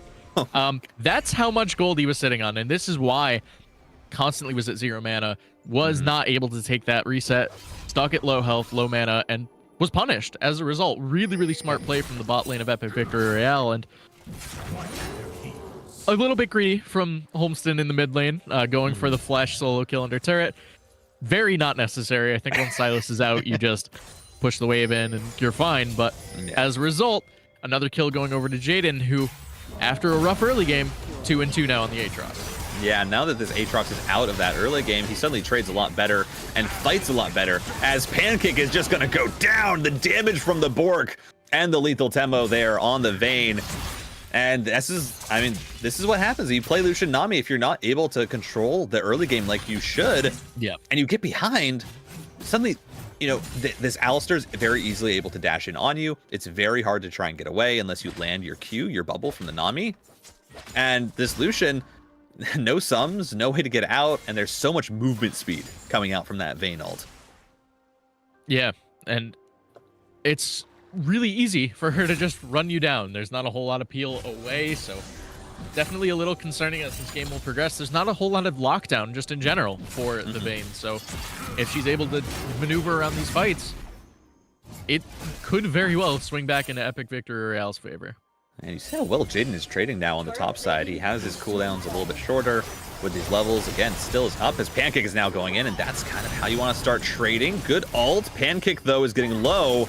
No barrier. Flash comes through from Nah, and that's going to be the Silver Bolt securing the kill as Jaden flashes out, and the return, the cross map, not going to find any success for Capital One. Yeah, do get the flash out, but not much more to come as a result, and that type of fighting is what we wanted to see at the level 1, at the level 2, at the level 3, and they try it when they're already down 2 kills on the Vayne. Just too little, too late at this point. So very, very far behind for the bot lane of Capital One at this point. And we mentioned it, Vayne, one of those champs that can take over the game from the bot lane. We saw Nah on the Jinx do it last time around. Could look to have a repeat performance on the Vayne. Yeah, as bot lane turret going to go down. That's going to push the gold lead to only about 1,000, but Pancake just walks up. No. FFJA is waiting, and that's going to be a stun. That's going to be a kill here for the Shyvana, who, as we said, this champion doesn't need kills early on because she is so strong. As Holmes, you're here alone. What are you going to do against this? As it's just going to get knocked up, has to go into the Shroud, has to ult out. As now Bel'Veth's trying to 1v1 the Sylas, actually might be able to, but the W comes through. Big heals in the Conqueror stacked up as FFJA. One more Q is all he needs. Gets the kill. Holmes goes down, and this game for Capital One is starting to fall outside of their control as Pyro looking for the solo kill. Doesn't get it. The flash out of the Q. Oh, that is such a tight fight, too. Could have gone either way, honestly. One auto attack away from winning that fight for Pyro, but they're going to try and go in on... Yeah, the ult comes through. Bubble's going to force the flash. They're not going to be able to chase it. The move speed there from the Shyvana enough to get her out. As this game is still close. Again, only 1,000 gold in the lead for Epic Victory Royale. The Vayne right now, 3-0-2. The Shyvana is getting stacked up. She's getting her items. The Leandri's Torment is on the way. And once she finishes that, obviously will be a massive damage spike for her alongside that Spear of Shojin. And again, the top side. Jaden has been able to just farm up, go pretty even, just been getting XP where he can, and now has actually got his first item before QQ. And in the mid lane, even though Holmes, I feel like, has these advantages, hasn't really been able to do the Akali thing where he's roaming around the map, constantly finding skirmishes with his item advantage, while the Sylas has to sit back in lane. All of these roams have actually not been successful, as he's going to try and go for this 1v1, but now Pyro, he's got a Roa. He's got so much more sustain. Yeah, I'm a little surprised he opted to just run away with the Akali ult. Could have actually looked to fight that, I think. Maybe it's a little risky, especially with how far behind he is at this point in time, but Bel'Veth in the area now, it's not going to get any better. Yeah. Should have probably opted for the 1v1. That's going to be another kill heading over to Holmes. As Pyro 1-5-1 here on the Sylas is having a rough time, but obviously when you are playing Conqueror Sylas with the Roa, you are just looking to get tankier and you're looking to get beefier. So yeah, you can afford to be a little further behind. If this was Burst Sylas, obviously this would feel terrible if you're going for the Electrocute and the Rocket Belt. But luckily this build choice does make it a little less bad, as Cube's just going to go on in. Ooh, Condemned there. Didn't actually manage to knock Mo Money into the wall, as here comes the Bel'Veth, but FFJA is here, and look at the damage from the Shyvana and the Vayne as the entire bot side is going to go down. The jungle dies as well. Holmst and QQ are here before their lane counterparts, but Nah stays alive for so long before QQ manages to shut him down, and now they got to run away.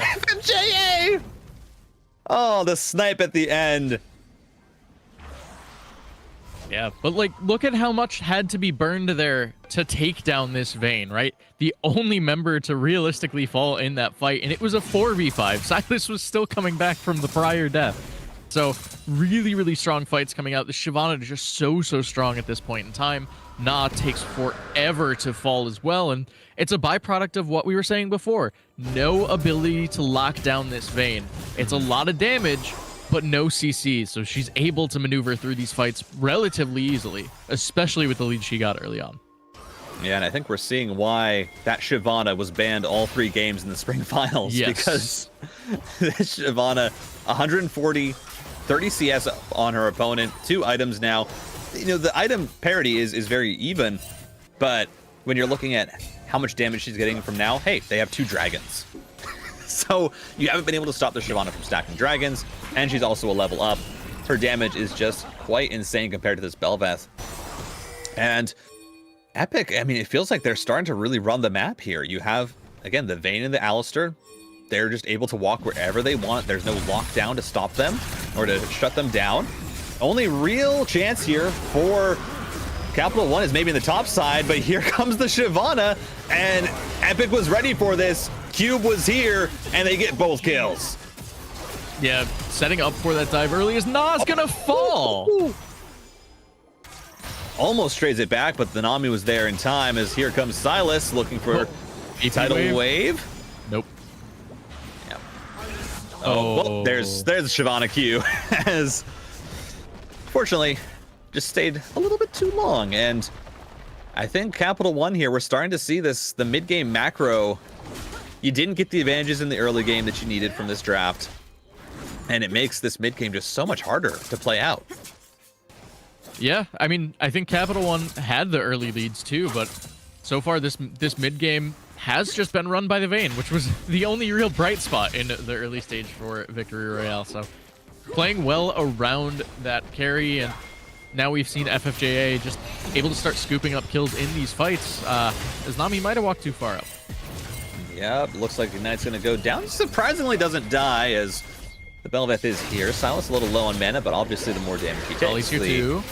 Yep, oh, Akali flank. Shyvana goes in. Q does a whole lot of damage. He's going to try and knock down the Lucian, but the Lucian survives. The Alistar falls. Fadeaway Q there from the Shyvana is going to be enough, as now they're trying to chase down the shutdown here on FFJA. Bel'Veth trying to go in, dashing through, finds the kill, shut down over to the jungler of Capital One.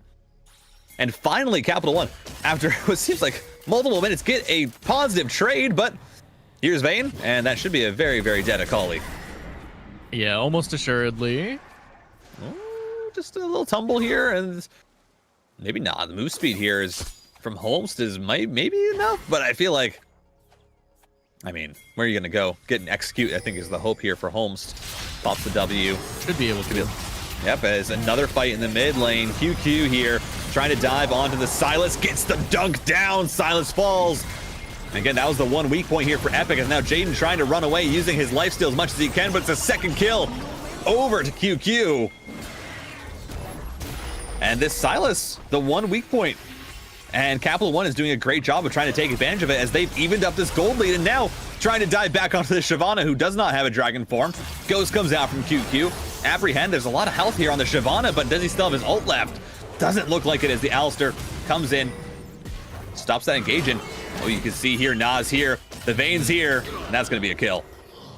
Yeah, a little bit of an overstay there from QQ. Well punished by the side of Victory Royale, as Q is on a mission. This Moo Cow Alistar does not want to let this Bel'Veth farm, as we do have, obviously, the Hextech Soul here on the map. So you have these portals, which means for both teams, if you overcommit to these fights, the speed at which people are able to get back from respawning is expedited quite a bit. Yes. So you have to be a lot more careful. Yeah, and it is worth noting as well, these first 2 Drakes you mentioned going over to Victory Royale with that Shyvana passive, just stacking up early.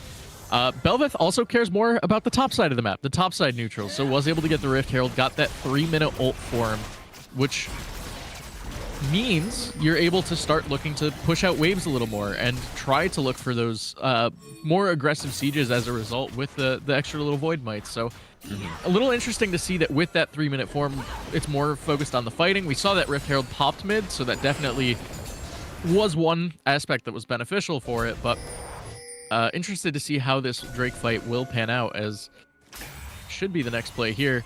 Capital One already in River. Yeah, and it was looking scary for a bit there for Capital One, but they've evened up this gold lead quite a lot. Only 800 gold behind now, which means these fights should be balanced on a nice edge. Belveth here on 3 items. Shyvana goes in, but there's the bubble, there's the dunk, and the dragon is secured by the Belveth. His pancake on the backside here has not been targeted at all. 2Q finds the kill. Pyro not able to kill the Belveth, and it looks like Capital One is just running the fight. They haven't lost anyone, as Cube is the last one remaining. He's gonna flash over the wall, but the Belveth dashes over. Blast cone away. It's a 4-for-0, the dragon for Capital One, and they're gonna go straight for the Atacon. Yeah, I thought the pull was a little early. Thought that you could have maybe looked to wait on that, made that fight around the Drake a smite fight for the neutral, but ultimately it does result in the Darius getting that first kill, getting the ult reset, and turns out if Darius gets 5 stacks of a passive on a Vayne and then presses R, the Vayne loses 95% of her health bar. So, very, very big winning fight for the side of Capital One. That's how that works? Yeah, wild concept. Yeah, that was a great fight by Capital One. I mean, I think FFJA went over a little bit early, and you just see them immediately target the Shyvana. Belveth still manages to get the smite while they're still targeting the Shyvana and stunning her up. They secure that, and then from there, as I said, Vayne gets blown up, and where's the damage? You have a Sylas who's on 1 item, and it's just a Rod of Ages. There's no damage there. Really, the only thing you have left is the Aatrox, and Jaden in a 3v1, 4v1 is not really able to do that much. Yeah, not currently, and you mentioned the Sylas being 1-7 FFJ's got. Oh yeah, that should be a kill. Flash over the wall though. Doesn't look like they want to expend anything to try and get over. So the Shyvana will manage to get away, but this is a 3-item Shyvana. Both junglers here do a lot of damage as long as they don't get locked up. It's the big thing. You know, if you get 1 bit of CC here onto the Belveth, you can blow her up. If the Shyvana gets bubbled, like we saw in that last fight, she can also just get blown up. These junglers need time to get their damage off. Yeah, and especially with the Belveth ult passive doing extra true damage, the more times that she hits the same target in a row. So you really want to ramp up those fights if you are on this Belveth. So not too surprised to see how they're playing this one out, as it looks like the play is on to Pyro here. Oh, Pyro has had a rough game 3. This Sylas got dumpstered in lane, and now it's just so far behind as he gets blown up there. And, I mean, this might be an angle to look for the Baron here. Obviously, the Sylas isn't that strong. You still have to worry about the Vayne and the Shyvana being the strongest members on the side of Epic Victory Royale, but I feel like you could start to angle for the Baron, but it looks like Reset's just going to come through for Capital One. They're going to try and play this out a little slower. Yeah, and I don't hate that. Try and get a little more priority over the objective. There's a lot of vision control for Epic Victory Royale as FFJ is called again. I mean, it's just a... Oh! Jaden is here. FFJ manages to ult through. Q goes out. Belveth is very, very low. Jaden, though, slowed down as here comes the Akali. Holmes trying to find FFJA. As QQ also, they're just going for the Shyvana. They're not even caring about Jaden. They just walk past the Aatrox, and now Jaden is all alone. Not much he can do. Can't trade back the kill, and that's going to be 2 kills over to Capital One. And now the eyes might be on that Baron. Yeah, and this is at least the window to set up around it. Looks like they might just have to deal with that mid-wave, though. We talked about Capital One pretty consistently has not had the greatest wave management, so will be caught as a result. And Launch the Belveth into the Vayne, but is going to pick up the kill. But now, I mean, you're all alone. Naz just going to try and trade these kills as best he can. Flashes onto the Nami, manages to get the kill. And now the Vayne is just unleashing hell as the Lucian goes down. And it's just Cube and Na who are just killing the whole team. Double kill for each of them as well. Unfortunately, that shutdown on the Belveth going to the cow. But, I mean, we talked about it. There's no lockdown for this Vayne. Na comes through and just wipes the fight. It's a 4-for-0 in a 2v4 as a result. So Really, really strong fighting coming out, and that will signal now the Baron to go over to Epic Victory Royale.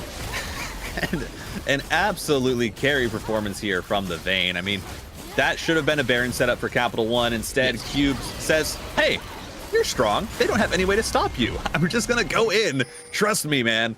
And they managed to take that fight, the 2v4, absolutely clean it up as, oh, Pyro.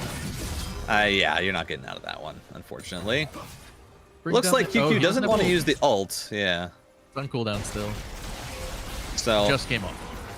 yep, Silence will manage to get away. 1 and 8. You know, not getting that 9th death is obviously nice, and Jaden does a good job picking up that Rift Scuttle, making sure that they can see where they're at. FFJA here has to be careful, but has the ult. Cube in from the back, manages to get the knock up onto QQ, who gets a huge heal from his Q. As now the Nami looks to go down, Mo Money falls. Cube is still in the middle of the massive knock-up as Jaden comes through with the Dragon's Breath. And it looks like Epic Victory Royale found the fight they need. Holmes is the only one left, gets knocked out of his smoke. Knocked down, it's a quadra for FFJA. As Epic, in this game that was so close, completely wiped the board. Yeah, and a really good fight coming out. Cube once again demonstrating the playmaker prowess. So much CC, setting up these fights beautifully without a care in the world, making this Alistar just look so ungodly strong. And it looks like they're gonna try to push for the end here. They got Baron. Yeah, the Nami's in 10. Nami's the only one up soon, but they just chew through these turrets as that's going to be the first one falling. Still 7 seconds left on everyone else. They're hitting the Nexus. It was close in game number 3, but Epic Victory Royale. They got their comfort on the Shyvana. They got the Vayne to survive lane, and they're going to get the 2-1 victory. Yeah, really tight game 3 though. Back and forth, honestly. I think Capital One had a lot of really good looks, a lot of really good fights. But again, it came down to just the engages. You saw Cube hit the headbutt pulverize onto 2 members at the end. The Shyvana just doing so much damage over the top. And as a result of the lack of wave management, once again for Capital One, game ends right at that one fight. So really close. It was a game of inches in game number 3. And big win for Epic Victory Royale, defending their CEA title and winning the Continentals. Yeah, North America has triumphed, and Epic Victory Royale have shown that, yes, we're still just as good as we were in those spring finals. It was close, though. I think Capital One, as you said, great fight. That game 3, I think, was what we wanted. After 2 kind of one-sided stops, they really showed up and fought back from some disadvantages. You know, both teams really back and forth. Now, obviously, no prize money for this tournament, but bragging rights here. Epic Victory Royale can say, yes, we are undisputedly the best team here from North America, who did end up winning it. And I think that's going to do it here for the League of Legends finals. Yeah, but we do have Valorant happening later today. Fatality from PwC playing against VW Nova Corps from Volkswagen. I believe those are both the European teams as well. So a bit of a flip around from what we experienced here in League of Legends. We're going to see 2 European Titans play against each other for the Continentals title. I believe that is at 2:30 Eastern today. Yep, so it's going to be happening in just about an hour. So you guys should definitely stick around. That's going to be happening right here. That's going to be a great grand finals. And then on Sunday, guess what? It's Rocket League all day with CS2 right at the end. Should be absolutely fun to see how that goes. But for now, for League of Legends, that's going to do it for us. We want to thank you all so much for watching. I hope you enjoyed. My name has been Titan on Fire. It's been a wonderful pleasure to join you, MXL. Yeah, thank you all for tuning in as well. And hopefully we'll see you around for the next run of either CA or Continentals going forward.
Hello, everyone, and welcome to another exciting weekend here for some corporate Valorant. We are ready to settle into our company Esports World Cup 2025. Ready to bring some fast-paced action. Sir Waltham and Llama77 here. Llama77, good to meet you. Good to cast with you. I'm excited to get into this weekend. Yeah, I mean, it's going to be fun. We had the semifinals just last weekend, and boy, not only do we have Valorant, but a whole host of events happening this weekend for CEA, so just a ton of fun, prepared and ready to go. How are you feeling about the day today, Walt? Oh, I'm excited. I'm ready to get into it. I'm ready to see what these two teams have for us. If you were here with us last week on the semifinals, you might know that things were looking a little bit one-sided in favor for these European teams, but now we're all on one continent. There's no lag issues, no connection issues. Everybody should ideally be on the same connectivity, fair ground. So a real good idea to get a look at where these teams are at and see them play at their optimum. Yeah, and we're not playing a short series, not a best of one. You've got to win 2 maps here in the best of 3 if you want to take the victory overall. And there's no more second chances. This is it. You win the best of 3, you get all the bragging rights for the entirety of that regular season you played. You lose, and well, still a second place is pretty good. Yeah, I mean, I guess you can't complain too much about a second place. But folks, I just realized we haven't talked at all about the teams coming in here. For the teams bringing to you this week, it's going to be Fatality going up against VW Nova Corp. Those are going to be representing PwC and Volkswagen, respectively. Again, some big names in the European corporate scene, so very excited as we look forward to these matches we got going on in Llama. A little bit earlier, we did get a preview of those maps. Yeah, where we're starting off is going to Ascent. It's going to be the Volkswagen crew picking defense to start there. We'll head off to the beautiful city of Pearl and then end our way up on the most neutral map ever in Haven. So 3 fun maps. I think Pearl probably my favorite of the 3. But of course, with those first and third ones, it's going to be interesting to see those strategies. Even though they're a little bit more regular maps, you have to be a little bit more creative to try and bust through the defense.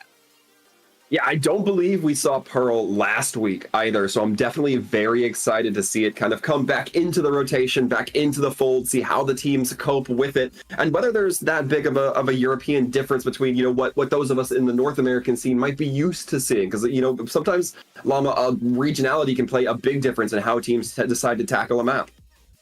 I mean, you see it not only from the ranked play all the way up to the highest professional level. Each different region has their own styles, their own map favorites, and, you know, from team to team, maybe from playing different teams all throughout the regular season, you find those weak points. You find where you want to improve on and change up the overall map selection. So for these two teams, starting, I think, in this map number 1, getting a good foot forward is going to be the ideal goal. It's not the end of the world if you lose map number 1, but this is a good place to kind of test out where both these offenses are looking at.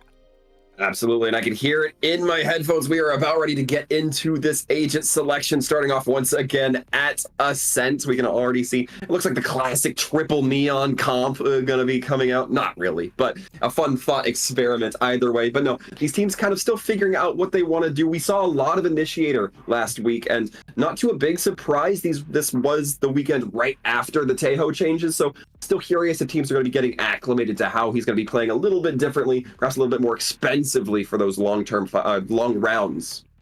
Yeah, I mean, Tejo, I feel like got hit pretty hard, so much so that it's almost unplayable now. With the range that it hits, it's pretty easily dodgeable, but Tejo's been such a staple for so long. We'll have to see if teams do end up going with that selection. I would love a Neon here on Ascent. Speed is absolutely critical to execute, especially onto the B site. However, it's 15 seconds to go. We're still waiting on some lock-ins here, and right now, the Yoru Viper Hover. I love me a Viper, but they better get locked in quick. Yeah, so far, nobody really wanting to settle in and get nestled on what they're assigning. We're going to be seeing some Breach. It looks like the double Initiator will be coming out from Fatality. The Breach Gecko, that's a look I don't believe we saw last time. And only one Initiator from the other side of VW Nova Corp.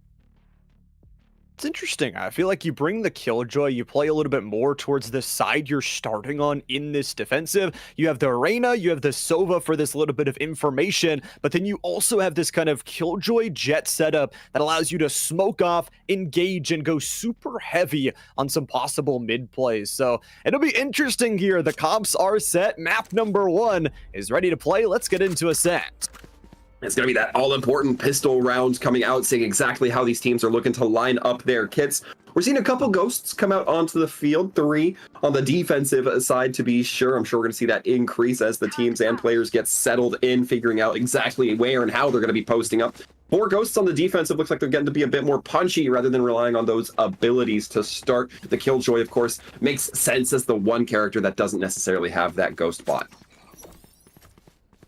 See where they place the utility as well. Is going to go for the underside alarm bot there, and going to place another one under as well, it looks like. So a decent setup here to gather some utility in case of a post-plant scenario does go a little bit awry. But the doors are dropped. We're ready to go, or the walls rather, you could say. And a little bit of opening utility. You're going to see that Destroy will come through. You know somebody's there, but you don't know how many. Already, we can see a lot of presence from Fatality, slowly pushing towards that mid sector, right up towards the market. But a nice early entry from that Omen's going to really be weakening that site towards Tree. Where the pivot comes from Fatality still remains to be seen, but it looks like presence is being taken all over the map. some really early gathers, and you talk about a 5v2 already perspiring into the side here, and the Clove up top just not really able to get the shots they want as the window pinch comes through, and the headshot takes them down. It's Arena 1v5 here, and on your left, we'll be looking towards the right as the Dizzy sends the goop. The flash for Flash is going to get a flawless round to start for Fatality.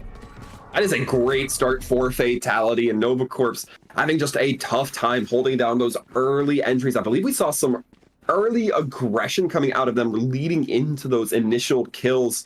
And once you suffer those first few kills on defense, it is so hard to recover, especially if your attacking team takes very minimal damage like you might expect on a pistol round. Now, however, we look forward, Fatality going to be having the armory benefit here as we see a couple more SMGs, a Bulldog, and even a Hero Vandal coming out in Umbra. I love it. And a really little bit of utility going to be invested from the master, Babo, who sends one up into the air and then a second shock dart straight down the heart of the long entrance. And for Master, I feel like you are one of the big pieces of utility, the big entrance, but it's going to be the door shut and just destroying that in his own right. Once the re-entry, the team with very little in terms of the weaponry, Cadwin gets down the first, and it's a 5v4 again for Fatality. Ooh, some nice shots through the wall with the Sheriff, but NovaCorp not able to sway off too much damage. And it looked like they were all trying to hold onto one site, but they weren't quite super coordinated with it. Clasher, the nice headshot onto Umbra, cracks this open perhaps just a little bit. They will have their location revealed, though, as surely the raid is going to be calling out where they got shot from. There. Gotta use your body as a piece of information at some point. 4v4 down low, Dizzy connects again, and here's the swing out on your left. It's a 2-for-1 trade, and Fatality with the better weaponry. Once again running in, the milkshake turns them into ice cream, and it's Lizelle with the final kill. Back-to-back rounds for Fatality. I'll tell you, Umbra has really been done dirty by the Dizzy, or excuse me, on your left has really been done dirty by the Dizzy from Lizette. That Dizzy getting the Reyna blinded both times, resulting in their untimely demise.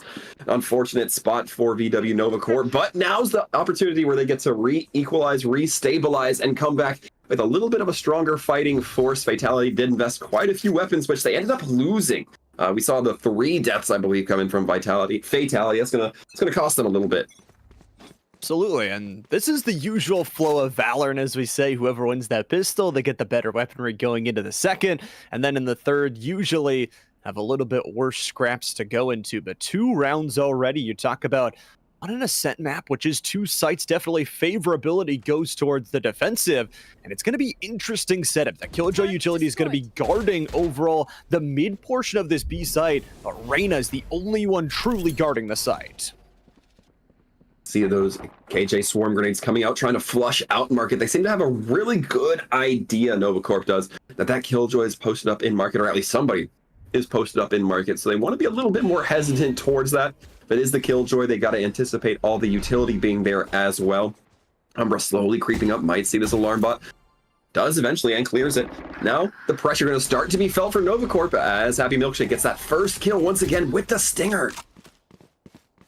It's all down to FRZ here, and they die to Umbra's headshot through the steps, and Fatality, they're going to be able to pick up those weapons, rotate quickly into B. It's going to be another kill straight through mid. The headshot following the 3v3 will go as it's post-plant time. Going to be up to NovaCorp to try to go in for this retake. Don't have too much. They have a little bit of information from the Soba. They've got the quickness from the Jet. And the Clove with the opportunity to smoke off any of those tighter angles. A nice early scan with a wallbang coming through from NovaCorp. Cadwin going to be taken down. See Zocker trying to fight off that Dizzy, but in the end it's going to be Clash who comes in, gets the diffuser, at least halfway, passing it over to Babo. They get their round back, and I think importantly, when you're holding the B site, if you're just holding inside the site and in boathouse, it can be tough at times with those dual swing angles.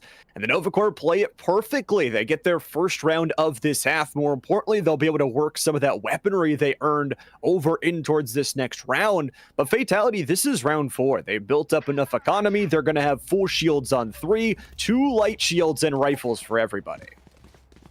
Yeah, so far, a good opportunity to see these two teams really get equalized here, although Fatality didn't necessarily look like they were licking their wounds too severely from their second round deaths. It's going to be Zocker holding early, trying to cut off that garden control. Not so successful, though, has to drop a smoke for their own clearance just to try to get away, get safe. Again, we see Fatality taking advantage of that, getting a lot of space and getting the kill to on your left. It's a nice one through mid. It doesn't mean the Killjoy utility is down quite yet, as the lone member defending the B site, the rotate over from Babo. It's gonna look through, but it's the Reyna smoke to pile on top. The extra utility there coming through with a dart over top, and this is the rotation that Babo needs to see. The long angles, FRZ, that kill is huge, and it's going to set up a pincer play, but shifts in the night. Milkshake finds the headshot. Yeah, Milkshake just waiting there, trying to actually it seems, push a little bit towards spawn. Gonna be finding them purchase before eventually they do get buried 6 feet under by their opposition in FRZ. And now it's another 3-on-3 situation. Make that a 2-on-2. Lizette, Soccer both dropping. FRZ now comes to purchase dangerously low. So this Omen could very easily turn this into a 1v1. But has to be very cautious of this Jet Watch market. Teleports out. That is so crucial of a loss from Kite. Clash, you're able to swing it at the perfect moments. And that door play, I mean, you got the spike down. I think that's the most important part. You had the positioning. You know, even if one falls, they've still got to go pick up the spike. They've still got to work their way around. So FRZ just playing the patient, and that 3K really boosted them over top of that round. FRZ at a 5-3 scoreline so far, and that's going to be back-to-back rounds for the Nova Corps. Fatality looks like they want to force up a little bit. Yeah, it's going to be a little bit of a heavier purchase from Fatality. They want to try to maintain this momentum, and I believe that they're still able to buy 4 next round, so they'll still have those 3900s, give or take a couple for the extra utility. How do we, I mean, immediately we see the benefit coming out of it, just using that Sheriff. Immediately takes down Zocker, and it looks like the Reyna was able to recover the rifle, so Fatality will have the one Vandal in hand, if I'm not mistaken. Kite taking down FRZ, another great start, as well as removing all the utility from B. It's going to be Empress popped as well. They want to go heavy right on into it. The teleport right onto the switch. And it's on your left, who is 2 away from the Empress in their own right. But the timing is just going to be perfection. Kite catches 1, the Omen ready to go. And from the shadows, will take him all the way back to safety outside of B. A fairly safe call if you're that Omen. Just get out of there. You don't want to re-peek that Reyna when you're perhaps a little bit weaker, a little bit more exposed, especially to the 2v1 swings.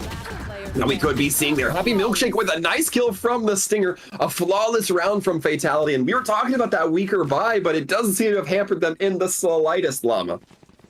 It works out. I mean, it's always a gamble when you purchase some of those rifles and especially those Sheriffs, but you get that first kill, it opens up everything else. And now it's 3 out of the last 5 starter rounds here for Fatality. And the bigger thing is, they did invest a couple of those ultimates, the From the Shadows and the Empress, but they've got their Gecko ultimate. That Thrasher can just absolutely destroy any Killjoy setup available. Certainly could. We'll also be looking to see Novacorp have their Sova ultimate, that Hunter's Fury coming online. Thrash is going to be going out, trying to sink any query that it can find, or at least clear out the site. And it looks like it's going to find out the site is pretty clear. I believe they just need to find Boathouse, but on your left, getting a kill onto Kite, so the lower buys now coming through for VW Novacorp for the kills. Novacorp going to be taking a lot of space here. This Killjoy on Catwalk might be strangulated a little bit. FRZ able to connect the headshot and the kill on the Happy Milkshake. They'll be able to reclaim that rifle too. A good retake opportunity from Novacorp. It's just a 4-on-1. I mean, Gecko really has no chance, and the critical timing there, Gecko was the one that actually had to plant themselves, invested the wingman early on, so couldn't grab that Thrasher globule, so no double use of the ultimate. Thrasher doesn't really get the value they wanted. Yeah, a great retake from Novacorp, and it feels like every time we see a team with a little bit more of an anemic buy, a little bit less firepower in the pocket, those are the teams that we see getting kills with the Sheriffs. in the first 30 seconds of the round, and then that kind of helped tips the balance forward. I'd be really fascinated to see the econ kind of break down round to round for these teams, because it feels like they're just doing a swap meet of weapons at a certain point. Embarrass them. It feels like when you get that confidence on rifles, sometimes go a little bit too far forward, and Fatality still 3 rounds, already a good number here on this 2-side map. Anything more they can get on this half will bolster their ability to win this first map. It's going to be the early bubble combated by the laser beams through the wall, and having that ultimate up and available for Novacore will shut down the lockdown. Dizzy comes in. It's going to be the thunder from the skies invested, but they didn't clear out Glasher. Doubles, triples, quadra kill. What a huge finish from Glasher. Oh man, and that is so disappointing for Fatality. They had the Dizzy get thrown in. You could hear the ink splat hit that Jet in the high, but the Jet just holds nerves of steel and is able to take 1, 2, 3, 4 shots, 4 nice crispy kills with basically no contest. I think the only person who saw them was the person trying to get the spike down, and you're not going to be able to pull your gun out in time. Just was not invested on checking the corners. Maybe thought the Dizzy had hit towards a different positioning, and it's both the ultimates as well invested and gone into the dirt from Fatality. Now Novacore have 4 ultimates. That was such an ult expensive round for Fatality. Novacorp still holding on to 4, everything but the Hunter's Fury. And now I guess the Jet Knives as Clasher does take an early nap out of this round. Again, mid presence being held aggressively from Fatality, and this is a look that has gotten them some purchase in the past. They want to break those market doors early on, really open things up towards B, give the defenders a little bit of wariness as to where the attackers might be heading towards. And right now, we're just seeing a little bit of a tempo change up, slow prodding technique coming in from Fatality. And it's going to help them. I mean, unless Soccer can get everything, the Dizzy, a perfect clearance there, the headshot to follow. Clove is going to use the not dead yet and try and use that second life, but it's just caught out. Umbra won't give him the chance. The plant is already down. And Novacore, now they're going to use that blind early. It's going to get them nothing. A 5v2 post plant and control of everything. But FRZ still in the round. The gun is seen, and well, the poison on the ground is going to deny the entry. Yeah, Mosh gonna be pushing that Sova back, and not sure if Lizette is aware of it, but that Sova already dangerously low, only needs to suffer 1 bullet instead. Looks like it might be a back off from FRZ and company, just trying to keep the rifles in hand. They want to perhaps stabilize their eco just a little bit more. Also see if you can just build up a talking point as well. That was a really quick round from Fatality where they pivoted just so fast through Catwalk. So get a talk a semi-timeout here, as 6 players will survive and 6 rifles as well. But we stay tied up, these round streaks going back and forth. No team can hold the momentum. And for Novacore, invested the not dead yet there. Now down to 3 ultimates instead of the 4 they had last round. Yeah, that ultimate from Zocker was, if I'm being quite frank, a little bit questionable. You get killed by somebody who's basically 10, 15 feet from you, and then you pop that ultimate. You're not going to be able to outrun them. They're going to be able to close the gap, and you have that animation where you can't just immediately pull your weapon back out. Very questionable coming in from the Clove there. Might have just wanted to reposition their body so that they could get better smokes, but that's me looking at it as optimistically as I can now. However, a fresh round as we head into the 9th for Fatality, and Novacore trying to recompose themselves. Good information acquired from the defensive side, though. And a good setup as well. They're not really overextending this time. They've got the Clove to block off Catwalk. So you just play patient. You're basically a 2-1-2 setup with this kind of rotary Clove to be able to swing out when they choose, and that means Fatality has to invest a lot of utility just to get this clear. FRZ already using the Vandal to get 1. Well, they check right, the Leer comes out. They do, but it's too late. There's already a reinforcement from the Garden here, and the Reyna shows out the blind, sends them back, and it's a retake of Wine Cellar as well. Fatality need to be careful in the entry, and the Reyna's got that chance to win the one-on-one. And that was on your left, just trying to buy as much time as possible. They did a fairly decent job about it. We're able to push back a little bit. Last member in tree. Killjoy looked like they were considering the lockdown, but FRZ a little bit more conservative on that, holding it in pocket for this round. Perfectly fine. Novacorp coming out now up 5 versus 4 against Fatality, heading into this 10th round. This has been, so far, very back and forth between these two teams. It's good. It's all you want to see from this map. I will be a little bit interested to see kind of when we do switch those sides, how well this Nova core composition will be. You talked about only having that single initiator. You're going to have to really work off the Jet and Clove, but I guess we'll eat the bread once it is baked, per se, once it's out of the oven here in 3 more rounds. Fatality, they've got another semi-decent buy. They certainly do, and a point you're mentioning here, you know, Fatality, they have those double initiators. It should be a little bit more aggressive at getting set up, getting entry onto these sites. I'm not sure that we're seeing that for the scoreline that we have currently. I say that as Umbra immediately gets on the site and gets themselves nestled in, but FRZ immediately going to be taking down 2 Umbra Lizette, no longer in this fight, but so is FRZ taken out now, no longer a factor. Another 3-on-3 situation. We are not seeing these teams lead by massive man margins in either direction right now. No charges left. That clasher kill is just so huge. Gets the door destruction, waits the time, doesn't reload. And now it's a 2-on-3, but do they account for the market? No, they don't. Milkshake's got 1, Clasher's got the trade, but Milkshake is turning them into ice cubes. 1v1, jet knives available, but do you need it? The answer's no. Milkshake shuts it down with the market re-entry 3K.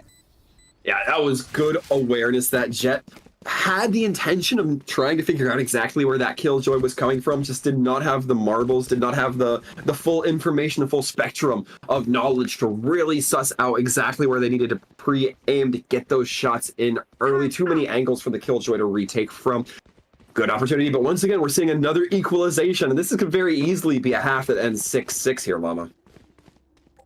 I could see it. I mean, there are 3 ultimates still up and available on either side, and most importantly, we've got lockdown for lockdown, but no Hunter's Fury. An early stun comes through. Clasher finds a way to die. It's the through-the-wall headshot, and Umbra's just got the double. That's everybody on the defensive side cleared out. The Killjoy ultimate used, and now we've got basically a 5-on-3 post plan. Yeah, and Clasher getting very aggressive on that Jet, but gets immediately stunned out by the breach. A very good read coming in from Fatality.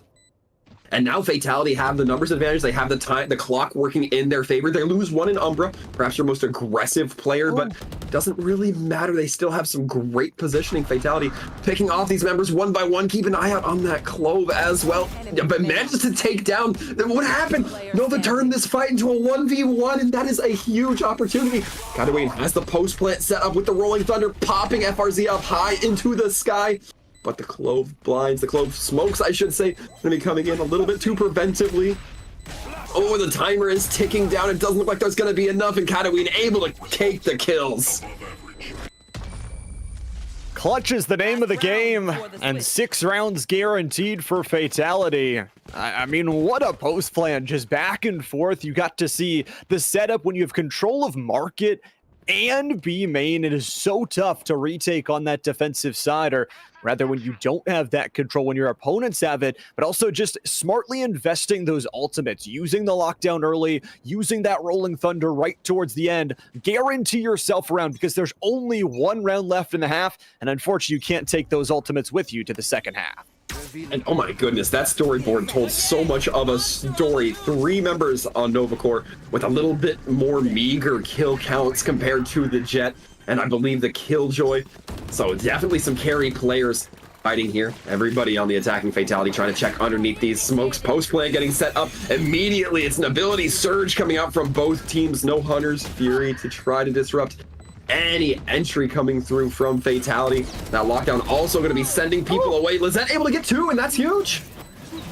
That's a Bulldog double right there. The double smoke right on top of it. Here comes the Lear as well, but Milkshake still gets the kill. The healing comes through, but it's not enough. It's Fatality winning the half with a re-engage from the wine cellar. They end at 7-5.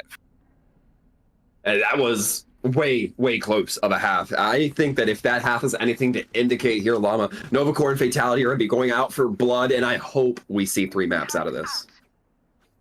I would love nothing more. I just want to watch some great Valorant today. We've already had 12 great rounds of it. But look at that little timeline there in the middle. 3 straight rounds for Fatality right at the end of the half to really bring the momentum back towards their side. And I mean, you said it. They were not easy rounds to win. They were rounds that took a bit of force. Now the question is, what does their defensive side look like? Remains to be seen, as once again, it's going to come down to these pistols, and this is a good opportunity for these teams to get started. Novacorp to either equalize 7-7 if you were looking ahead towards the anti-eco, or Fatality to even further their gap. On your left, going to be looking as that Reyna, perhaps trying to get aggressive, as we saw from Fatality's Reyna in Umbra. Still remains to be seen, though, as very slow, methodical play coming in from Novacorp. They don't want to get too aggressive on it, especially against that Killjoy. Take that early damage. Could be fatal in a pistol round. Every single bullet matters, especially against those ghosts, the headshot masters. It's going to be the turret grabbing some extra information all the way around the map, and just working through market is the look. The problem is they've got a Reyna with a Sheriff to deal with. The first blood does come in, and it's Fatality's defensive side that works it. This little double crossfire has pushed away everything that Novacorp want to do, and it's just a back off to safety. Yeah, will be the regroup coming in from Novacorp. That is going to be tough, though, because the clock is not working in their favor. It's slowly ticking down, and Fatality's going to be comfortable with that. The longer that they can burn off the clock, the faster Novacorp has to move in those last 15, 20 seconds. And that's where you can start making mistakes, especially when you're already disadvantaged in the manpower. But a nice equalize coming in from Zocker. Oh, and they see the shoulder of the Omen. Can't quite trade it out, though. Kite taking them down. It's now very equal, but Fatality limping a little bit in terms of those health pools. Lizette able to get a nice one, though. It's a good body block at least. Got the plant down, didn't run out of time, but Kite's just got the crispest headshot of all time. That's a 3K. On your left is going to bring it back, and that Reyna looks for the Devour, but it's just the pincer play coming in. Devour doesn't come through, and Milkshake, the final pistol kill is there. Fatality wins the pistol, moves up to 8 rounds. Great awareness, great what I have to imagine are comms. Happy Milkshake knowing that the Reyna hold up near tree, so the wraparound slowly strangulating that Reyna, and the Reyna has to keep eyes towards Spike, has to know that Kite is posted on site, so you can't divert attention towards your back ends. It's just a nice fundamental play coming in from Fatality, and it's going to buy them a heftier purchase on this second round as well. 2 for 2 in pistol round victories. So far, 1 for 1 on the bonus round victories. We'll see if they can make that 2v2 with, as you mentioned, that guaranteed better weaponry. And I mean, they've got 4 full shields. They're going to go with a 5th full shield on Umbra as they select up the Sheriff. There is going to be all of this Killjoy utility blocking off the B site, but realistically, Kite is pretty far away. Yeah, it is just this Killjoy. Basically alone by themselves. This breach will eventually be settling into a nice comfortable position to play perhaps some stuns off the Killjoy utility, and that's exactly what we're going to be seeing. But Clasher with a wild swing headshot onto Happy Milkshake. The power of the Sheriffs, but I'll tell you what, these are more powerful. Automatic fire, it comes through Kadu and Kite, everybody claiming their kills. It's just the one jet in boat.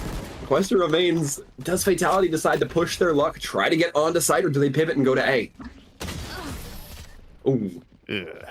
No chance to. The boathouse shutdown comes on through, and as we said, for Fatality now, out of those opening rounds, 4 for 4. And we always talk that in Valorant, you win those double pistols. You have, at every single level of play, over an 85% win rate. And especially at this competitive level, those bonus rounds are so nice to grab. And now the question is for Fatality, you already won those first 2. How much damage can you do?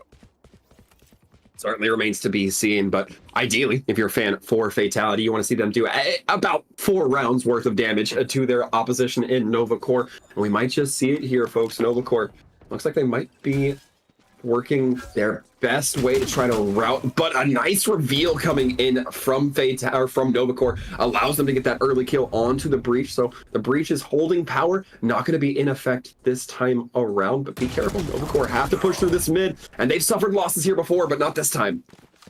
The good old buddy system on your left, watching to make sure their teammate doesn't die on the market clear. And now it's all down to Milkshake, who is realistically on a 1v5 here. The Jet going to be the first piece of information they will gather, the sound cue, and realizing they've got to walk out. But it's right into a headshot. FRZ puts him in the dirt, and Vavo's back guarding the market for an almost double stolen away from on your left. It's a flawless round number 3 of the half for Novacore. Novacore are going to be pretty happy about that. They'll be very content to walk away with that flawless. Not losing any of your rifles means you get to build up just a little bit more of that eco. Keep some change in your pocket. Sure, you might have to rebuy armor. You might have to rebuy abilities, but that's not where the big ticket items are.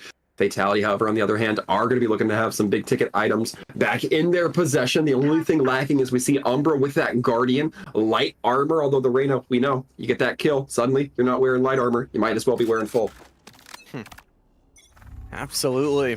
And honestly, it feels like for Umbra, you've got this one way, the pre-fire. I love the shenanigans able to bring. It's going to be the door shut and then the wraparound play to kind of bolster that defense, disregard the overall tree entry, and then just put your breach a little bit further back. You're able to play with more spacing. It allows those rotations to come in a bit quicker.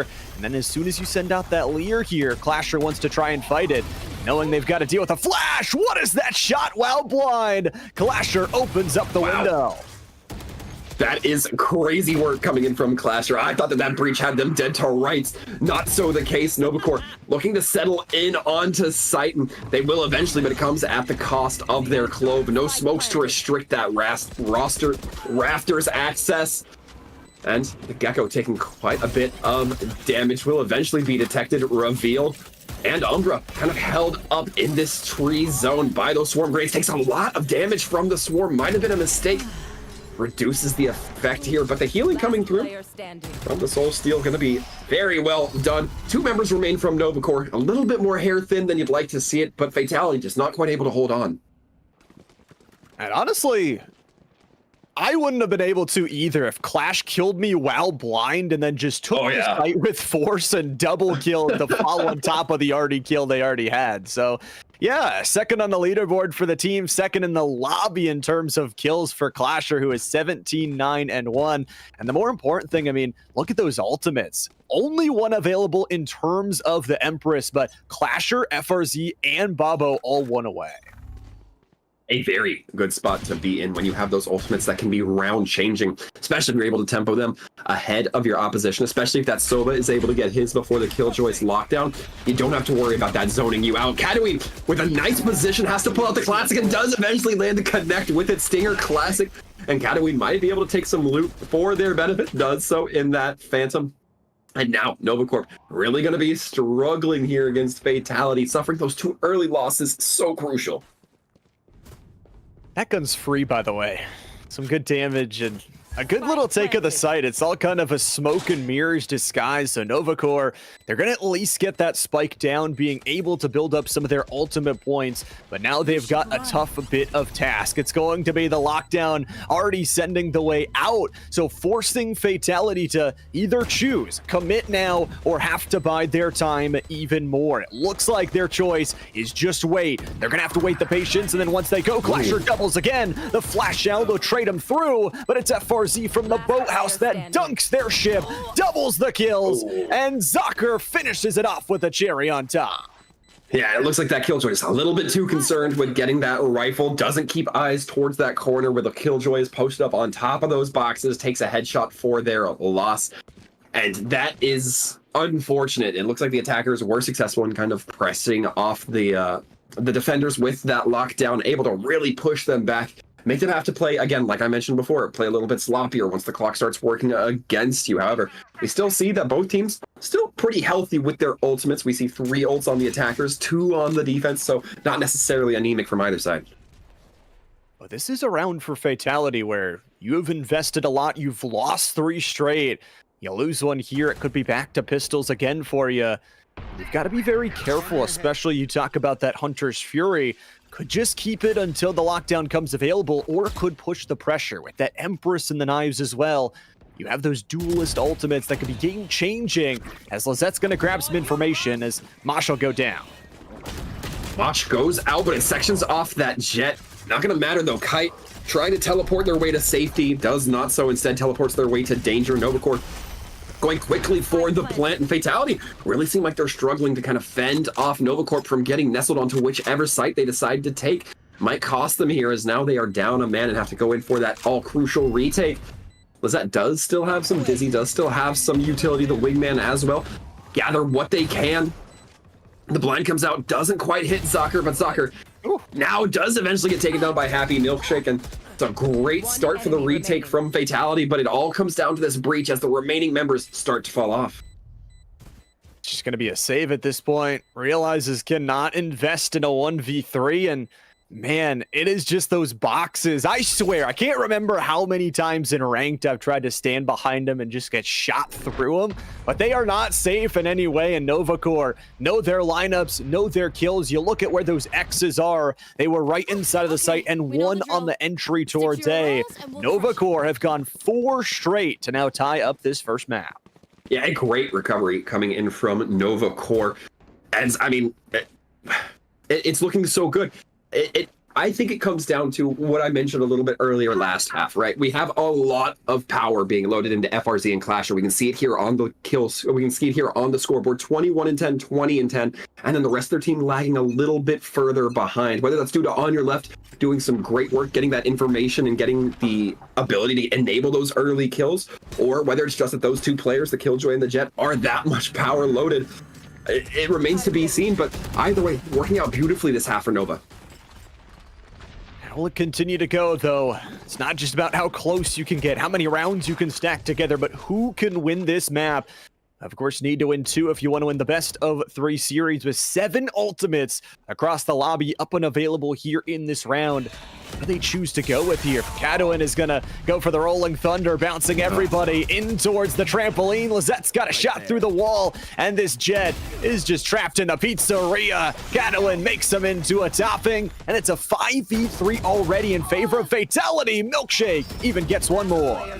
Oh, I have some thoughts on that one, but we are looking good so far for the attacking team. The Clove able to get out of their form, might be able to get the spike down with that ultimate timer still online, or might just be able to drop it. No, it looks like they're going to be clearing out boat, trying to go for the plant, but not going to be here long for this world. A good hold off from the defensive team. Don't want to enable that Clove to come back into the battlefield in full effect, and now it's just down to Babo. That's Sova having to hold solo against this Omen and Reyna. A very dark duo indeed. Was a teleport away from the Omen. You wonder if they can find the timing now. Umbra's gonna wait. Clove Smoke gets the kill in. That's a 3K. Make it for the Clutch Master. The double digits for Novacore. And Babo's quadra kill seals the deal. And I had some thoughts on the early plays coming in from Nova. Clasher throws the Cloudburst down at their feet, and that's actually what enables the kill from Cadwin to come in and connect onto the Jet. I don't think Cadwin had an idea that Clasher was held up in pizza until they heard the sound cue from the Cloudburst. And because of that, we see them, the Cadwin that is turned towards that Cloudburst, as soon as it drops, is able to connect onto Clasher, and then they have the flash for the retakes. If that had gone in Fatality's way, that would have largely been on that Jet, just not holding those abilities tight. However, Umbra holding very aggressive, gets the early kill onto Babo. Saw that 4K go up and decided to end it early this time. Clasher doubles up again, and honestly, you get the fadeaway there as the Reyna. You might be able to get 3, maybe 4, but it's going to be Novacore now with control of the site. They're going to get too much space going forward, but at least they're not trapped within the site. They're pushed forward, they've got some range, but they're going to back off on the steps. And Novacore, again, this is a situation of where you can just play slow, force your opponents to make a maneuver that leaves them waiting. Cadwin going to be taking the swing, but a little bit mistimed with Lizette and Happy Milkshake, not able to take advantage of everybody showing that presence at the same time. Instead, it's piecemealed apart by Novacore, now up 11-9, and Novacore have been on a tear this half, 6 rounds in a row. And how about that last round as well? You pick up the full house. Clasher gets 3, On Your Left gets 2, and you've got now 3 ultimates ready to go. The early aggression shut down, and now it's back into rifles after an eco round, after 6 rounds straight. Fatality need an answer. This could be the last time they could get to pick up the phone here in this map. And the disappointing thing, Lum, is that they can't even reliably count on the lockdown to buy them too much space on those retakes. As long as the Stova is still standing, they're not going to be able to get too much. But Fatality making sure to eliminate two right off the bat. That Jet, that Killjoy, the high kill members from Novacore are taken out of the equation. So if you're Fatality and you're looking at that scoreboard, you might be licking your chops knowing that these 3 players might be the more vulnerable ones, might be the ones that are easier to clean up. Still remains to be seen. Happy Milkshake holding nestled in wine. Do you check it? That's going to be the question. When does Milkshake want to go?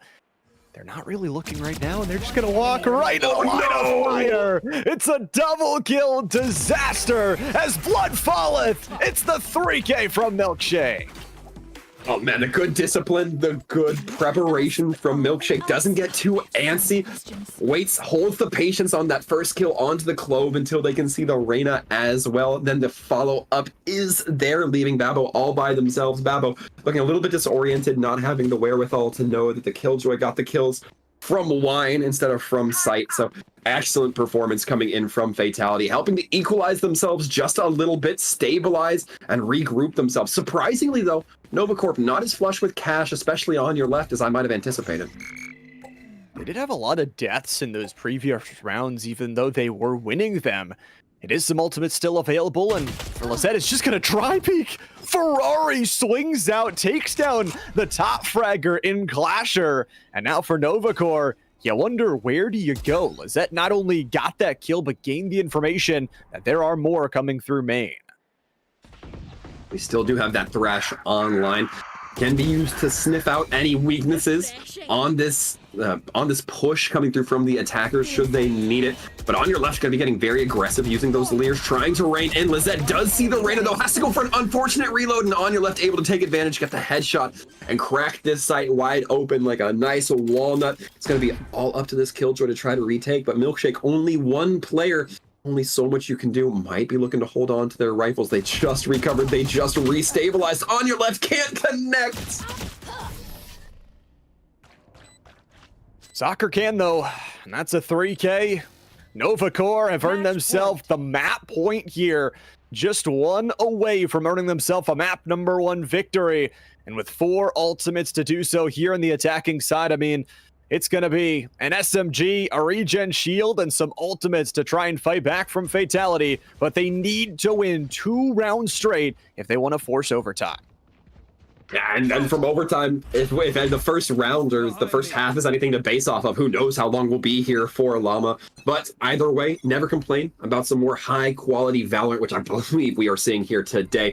Initially, though, it's going to be Novacore playing a little bit farther back. Fatality not taking advantage of some early swings as we've been seeing on that B site either. So both teams perhaps playing a little bit more reserved, starting to understand exactly where this line lays. Kite swings it and will pay for their punishment here. It is the headshot that comes on through on your left. As the Empress will choose if they want to pop it here, of course. If you do lose this round, still want to have a bit of a safety net, it's going to be that Killjoy going through. No Hunter's Fury to counter it, but a counter good enough is going to be the other lockdown. But it's just Pokemon here. The type advantage, the elemental critical hit comes through as the Hunter's Fury rips down, but a 2-for-1 trade sets up Fatality for a 3v3 as the door closes. What would you call KJ? Like a steel type? Either way, Babo going to be taking the shot right onto Umbra, right into the head, and that's going to be the attacker surging onto site. The rounds go in favor of Novacorp. 13-10 Fatality, putting up a very good demonstration, though. Yeah, I mean, it was very close, very back and forth. And I think if you're going to pick any type for the Novacore, pick a fire type, man. Towards the end, they just had those solo plays to bring them back across the brink where it did not look good. I was not going to lie. After they lost those first 2 rounds out of the half, they were down 9-5, but then were able to really string together that offensive side. And, you know, we were wondering for Fatality how that composition was going to work on the defensive. It was a little bit tough for them to gather space or actually hold down those sides. So now Novacore is just 1 map away from taking the series in a 2-0 fashion. Yeah, and I'm actually very happy with, you know, in the casting world, Llama, we call it like the storyline that we're seeing from these teams. I love you bring up the stat, you know, the team that wins 2 pistol rounds has a significantly higher chance of winning the map by a large margin, not like a 55% chance, but something upward of 60, 70, 80. And that's not what we saw. We saw the total turnaround from Novacore despite losing those 4 rounds to the pistol and bonus. Overall, a great performance, and folks, I'm hoping we're going to see some more fantastic performances in just a little bit. Llama, what else do we got coming up? Well, we've got more Valorant. We've also got lots of other game titles, as to mention, here for CEA. A whole schedule, a whole weekend of days, and as well, we've got so much across the upcoming season as well. Fatality, though, is going to look to battle back on Pearl. Before we head there, we are going to head to a short little break, so don't go anywhere. Grab some popcorn, grab a drink, as the CEA Continental Valorant Championships will be right back.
All right, folks, welcome back. The players have rested, shaken their hands off, ready for the next map. The casters have had peanuts thrown at them. So that's pretty much everything we needed to do to come back from the break. We are ready to get back into it. If you missed us, you miss a fierce first map in Novacore versus Fatality. Novacore actually having a massive swing on the second half, coming back from Ascent. But now we're looking ahead towards Pearl here, Llama. Yeah, Pearl's a fun map, an exciting one here in the overall pool. And of course, Haven will be our third selection if we do need it. Of course, on the other side for Fatality, they would need to win Pearl to force a map number 3. If Novacore wins this map number 2, the series is over. They are the victors, and they will get all of the bragging rights that do come with it. So very important, but I think, as you said, a very back and forth overall first map. Fatality, for them, they've got to come out swinging. And I can already hear the music for these teams getting ready to select their lineups. And we've already seen kind of a move away, at least from one of these teams, from that double initiator. We'll see if that's going to be the case. We can already see that for the defenders, it is in fact going to be so. Instead, it's going to be double smokes coming through for Pearl, but neither of those smokes going to be the screen. So no Viper, no Harbor. Kind of interesting. I like personally having those long screens, kind of for those long sight lines that you can kind of carve out a little bit more intricately. And it seems like the attackers still hovering, still trying to figure out exactly what they want to do. But the Viper, much more in line with what I would expect personally. And honestly, I mean, I'm kind of a fan of that Harbor just because there is those long sightlines, but there's also those weird crevices in Pearl where it's like right angle, right angle, right angle, and you can kind of weave in between that, where Viper's just like, okay, I'm going to send a straight line. Good luck trying to work through that. I do love a deadlock. I think deadlock, especially on the attacking side, if you can move forward, actually grab one of these sites, it makes it very tough for the defenders to pop off in those retakes. We've got a Waylay hover as well, so maybe the newest agent getting some showcase here in map number 2. Still remains to be seen, as it looks like attackers not quite nestling in just yet. It's going to be the double initiator for sure. Is it the Astra, or is it maybe the Viper? A Cypher. I feel like Cypher on Pearl, not the most common of agent selections, but I would say perhaps neither is Chamber. Both of these teams going with some unusual or less predominant Sentinel picks. And honestly, I don't know if it's just like the caster unprediction, but I'm like, I really want to see Icebox. I really want to see Sunset, both of them banned first. I really want to see a Harbor. I really want to see a Waylay, a Deadlock. No. Okay, I get it. Go away from whatever Lava wants to hear today, but I digress. It is map number 2, Novacore, hailing from the Volkswagen Corporation, will have a chance to possibly sweep out this series. And it looks like this is going to be a no-nonsense round. Almost everybody buying up on those ghosts, with the exception of Umbra, going to be holding the hand cannon Sheriff, ready to just blow some holes through some opponents' eye sockets if possible. But either way, it's going to be a very one-tappy type situation moving ahead up here, Llama.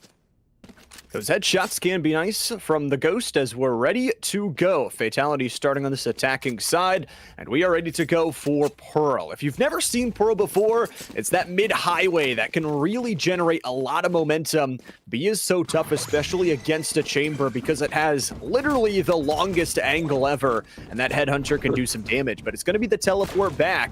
Umbra and Kriv already gained control of B main.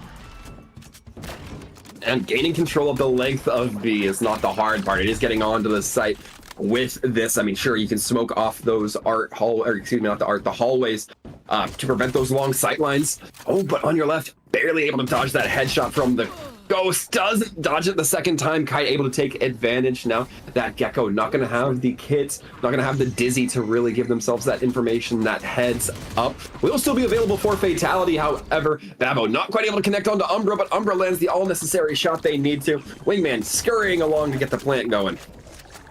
What a W guy. Gets the plant down for him, and now it becomes the flip-flop, where it becomes very tough to get that defuse with the B patient angles ready to go. A couple of smokes will delay the timing, but the ping is there, and Ascend through the smoke here. Fatality want to invest the members, and Umbra will get rewarded with the flick of the wrist and a 3K. FRZ has to do it all and can only get the one. Fatality across the course of 2 maps are 3 for 3 in the pistol round.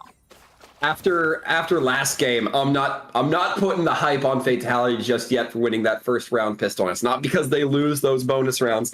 It's because we haven't seen that translate necessarily into map wins yet. And so Fatality really needs to buckle down and take that advantage when they can. I mean, we've seen them have that 100% conversion rate from pistol to bonus round wins, and we're going to be seeing it again, most likely, with the armory they have in their hands. I think I saw a Vandal in there, a Bulldog, and a couple of SMGs. Different choice of selection of the weaponry here, and the gamble stack from Nova. They don't have the weaponry, so they're going to go for a 50-50. And this time it looks they're right. Through the Dizzy, the Headhunter won't do the damage. The other side, Lizette's got the cutoff. And the Dizzy is going to be reclaimed. 10-second cooldown on that one as Wingman is going to go up. Dizzy's going to go down, but the Clove Smoke comes down just in time to block off that vision line. And now for Zockers and crew, you've got to do something about this retake as Umbra hits the headshot. Yeah, Zocker, I believe, not able to see the Reyna, but the Reyna might just have been able to peek them through the smoke. FRZ is going to be going in for the defuse, gets pulled off of the spike just barely.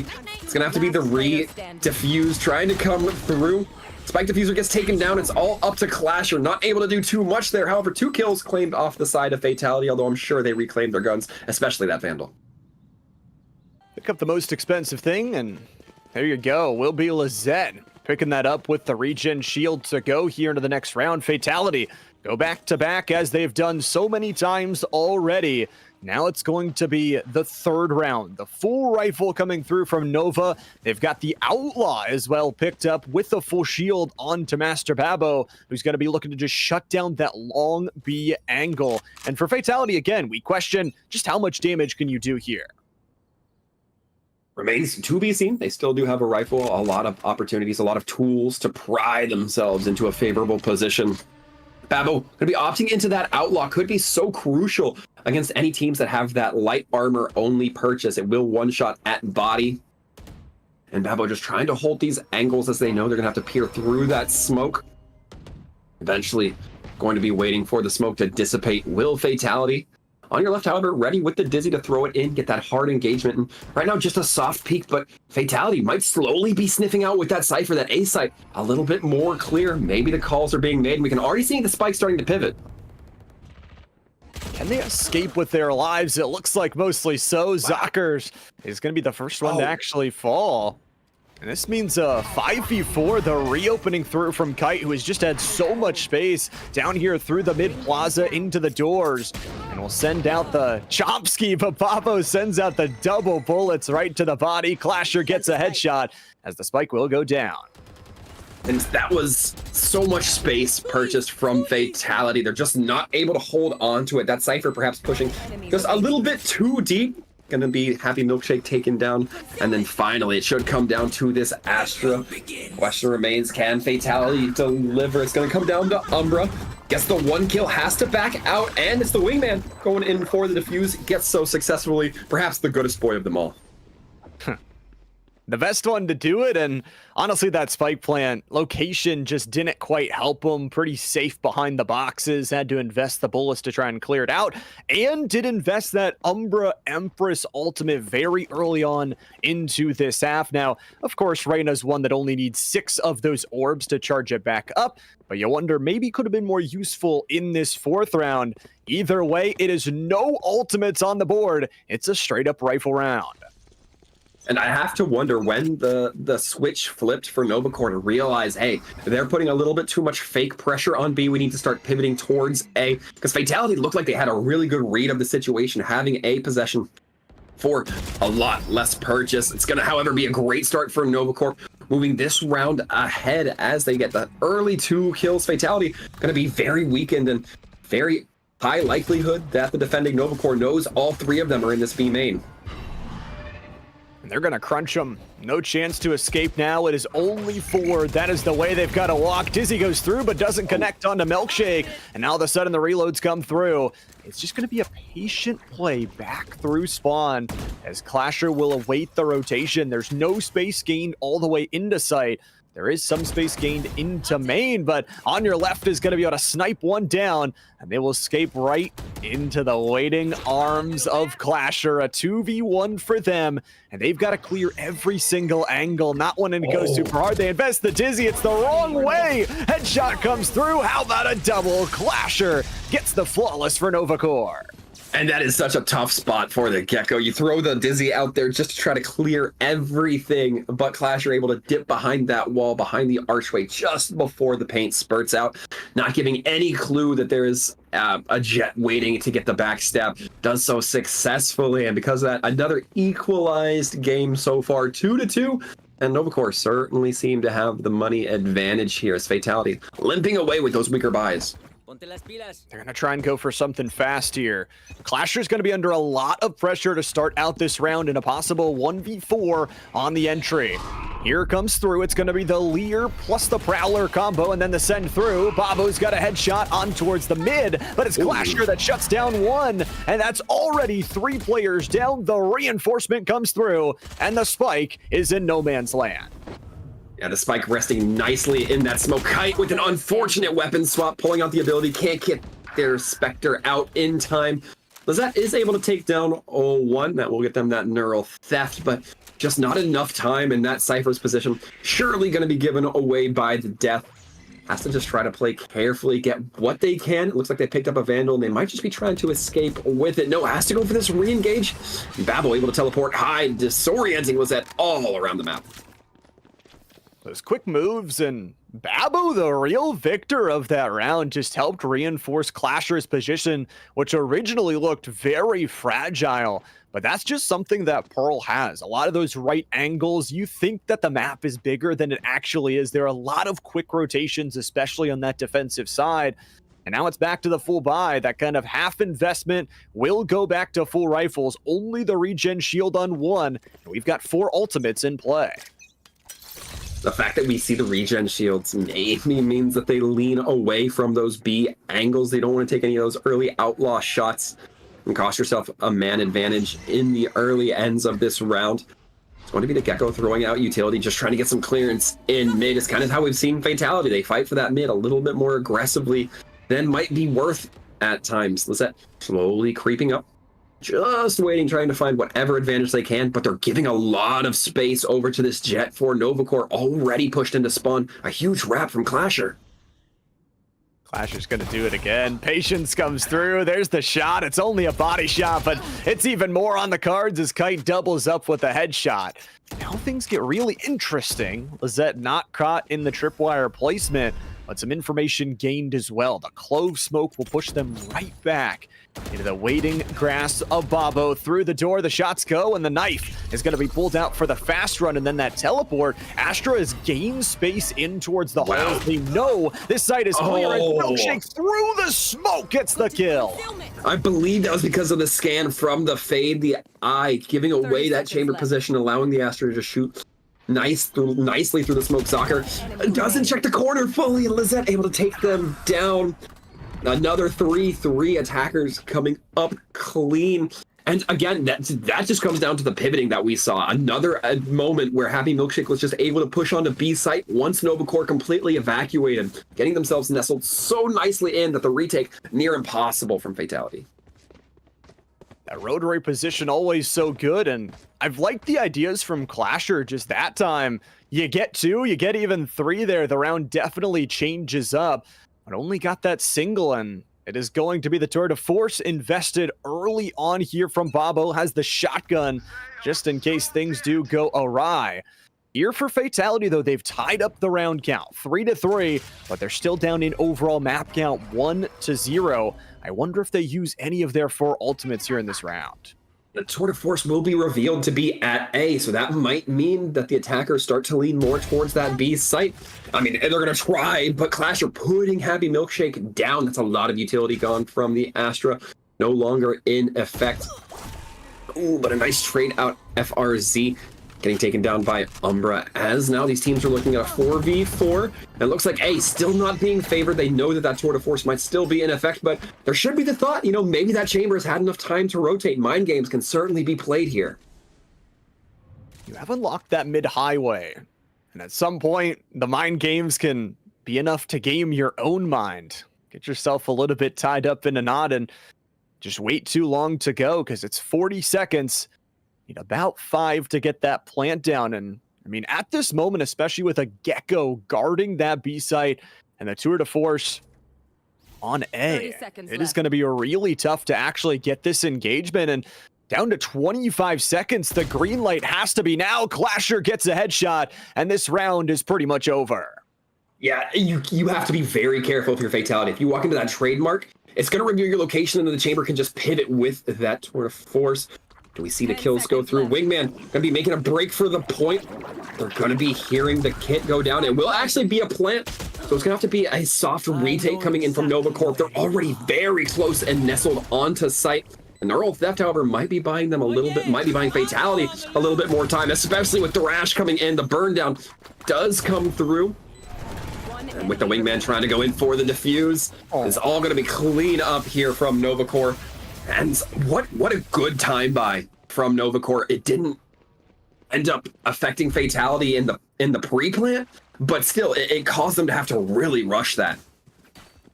Yeah, they really were thinking about where to go, and I think that Clasher kill also kind of stalled them. They were entering that space with about 30 seconds to go. Clasher gets that kill, and then you have to send out Wingman as a planting utility rather than a clearing utility to try and push that tour de force back. And by the way, Bob always said it, had bought a shotgun as the backup, so just rush straight through that smoke, and if the tour de force wasn't enough, it's going to be the operator upgrade. We see now Fatality looking a little bit more cohesive, just trying to get those immediate shots and can't quite connect onto the Astra. Very tough. That is the second time we've seen them miss with those high impact rifle shots. On your left, however, we're going to have a Mosh getting sent out, pushing back the opposition from that B main, but not sure if they're aware that the entirety of the team is hot on the heels of that B main, getting super aggressive, although a lot of space being bought by Novacore, making perhaps a little bit of claustrophobia onto the minds of Fatality. See how they work it, though, as that divide goes down. Kite has got a quick shot, and Clasher can't pull the trigger. There's another one they know, caught with the tripwire, but it does make it very interesting with that long-range weaponry. The defuse is just coming through. Is anybody going to stop it? Finally, they do. Soccer's going to use that secondary life. The camera sees it all, but who cares? Novacore just sticks the dang thing. They'll win the round. They'll lose a couple members on top of it, but they get the round win is the most important thing. That felt a little bit like too many eggs in one basket. They had so many people holding for that flank from attacker spawn that they just couldn't contest as efficiently from the long angles of B. And sure, there was the Astra screen, but at that point, if that screen goes down, you don't have anybody to push through. Bullets don't go through it. I believe the Gecko already used his Mosh ability. And even if not, well, then you just wait out the Mosh ability. Maybe one person dies to it, and then you go right back to defusing. So a very big misplay coming in from Fatality. Novacore starting to get themselves an early lead, even in this round where they get one kill, but it gets equalized quickly. Both duelists going down. Kite, the next to follow. Good little buddy system play here. Interestingly enough, it's going to be Bobo who has to back up, still hits the shot, and FRZ's got their crossfire. Happy Milkshake still gets the trade out 1-for-1, but it's just a Astra with minimal HP and nothing left to do for it. On your left, able to get that final kill, and it's 6-3 Novacore in what is a nice little defender-sided map for them. They're really starting to open up this scoring. And I'm actually quite impressed. We've not seen Bobo play that op or his tour de force too heavily on B main. They're really seeming to have those kind of off angles on A, those one-shot locations, those get in, get out type deals that's really, I mean, I would say it's paying off, but it's catching Fatality off guard at the very least, even if you're not translating it into direct kills. We already saw around where it slowed Fatality down to a crawl where they couldn't push in that A. And I anticipate that we'll keep seeing that tempo change, especially if Novacorp keeps pivoting where they put the op. It's back on B long. Sees the shoulder, gets the kill, and the teleport back to safety without taking any damage. Perfect shot selection there. And on your left is going to reposition on top of the screens box. And Doesn't grab any information per se, but again, it's just going to slow down Fatality. Look at all the space they've lost across the map as Zocker's got the first. The double doors patient for them as they're traded out in their own right. I don't know how it happened, but look at this Fatality. Reyna creeping around in defender spawn slowly to wrap around towards that B. Might provide a bit of relief, especially if they anticipate the chamber coming out and having their eyes a little bit off distraction. This is huge. That kill onto the Gecko means that the chamber is fully focused on the Astra, but the Reyna doesn't quite have the connection. Astra takes a nasty bullet, but I believe it was only a legger. So they're able to survive and walk away. Clasher not able to get the wrap, and the attacker's kind of flipping the map just a little bit. It's going to be returning to normality here as the spike does go down, however. FRZ got a huge kill. Spike is down, as you mentioned. Health bars are relatively even with both Astras. Not too worse, rather worse for the wear. FRZ is going to be looking for the early duel. That Spike planted out in the open and will drop the star as well. You're starting to run out of time. You got to remember you've got an operator in your back pocket. There's the clear. Happy Milkshake just playing inside the smoke, and we'll get to a safer position. 30 HP, the clear round. It's a 3K, and that's Fatality dueling back.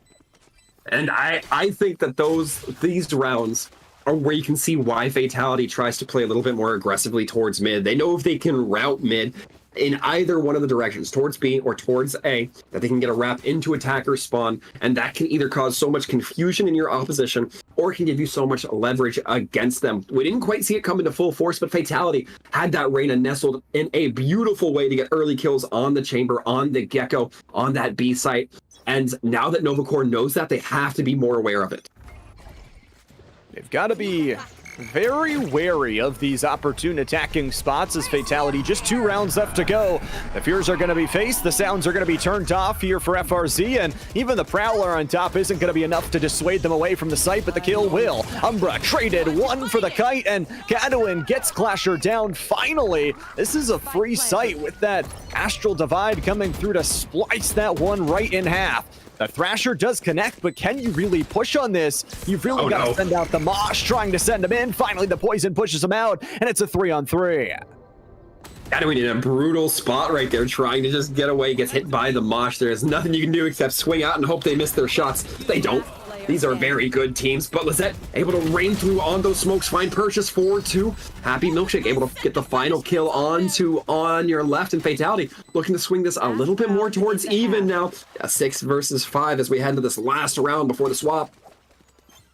Nice set of combo ults too. I mean, you send in the Nightfall to really push everybody away, scare them, and then the Cosmic Divide just makes everything even more dangerous. If you didn't like one audio turned off, how about 2 audios turn out? And no, they don't cancel each other. It's not like a double negative scenario. Oh, I bet you would be wishing they did if you were on the receiving end of them. However, we're going to see Babo once again with those long-range weaponries posted up onto B. Question is, where do the attackers anticipate that weaponry being lined up? It's going to be the Dizzy coming out early. Babo able to take one. Everybody's claiming something, as it seems Clasher getting one with the knives even. Might as well use them. It is the last round, of course, and Fatality now down to 2 members. That Fade, that Cypher, not the most aggressive players. Very good for intel, very good for kind of making sure that opponents aren't able to wrap in unconventional ways, but not so great for pushing, which is all you're left with when you have the Spike. Lizette able to connect through the door on your left. Not so lucky. Now it's all about just the gunplay. What do you got left here in this 2v4? You've still got to battle against those knives as Zocker drops the spike on down and double kills to finish it out. Novacore win the half 7-5. I think Kite actually took that swing a little early. They go in with the Prowler, but the Prowler gets shot, and because of that, the second bullet scales up, hits them in the chest, and they're not able to swing as quick out of that smoke. And because of that, the next few shots are easy line up for that defender holding in. And now Novacore 7-5 up, huge advantage, and we're gonna be seeing some aggression, even a frenzy. I love seeing that look. A little bit of a change up here, and not just 1, 2. We've got one on either side here. So both teams bringing some spice up. Fatality, though, this defensive side has to be a really, really good. They need to win this map if they want to stay in the series. You are on a 2-site defensive side now, but you got to play to perfection. Novacore certainly sitting pretty, 7-5. They're going to be happy with that.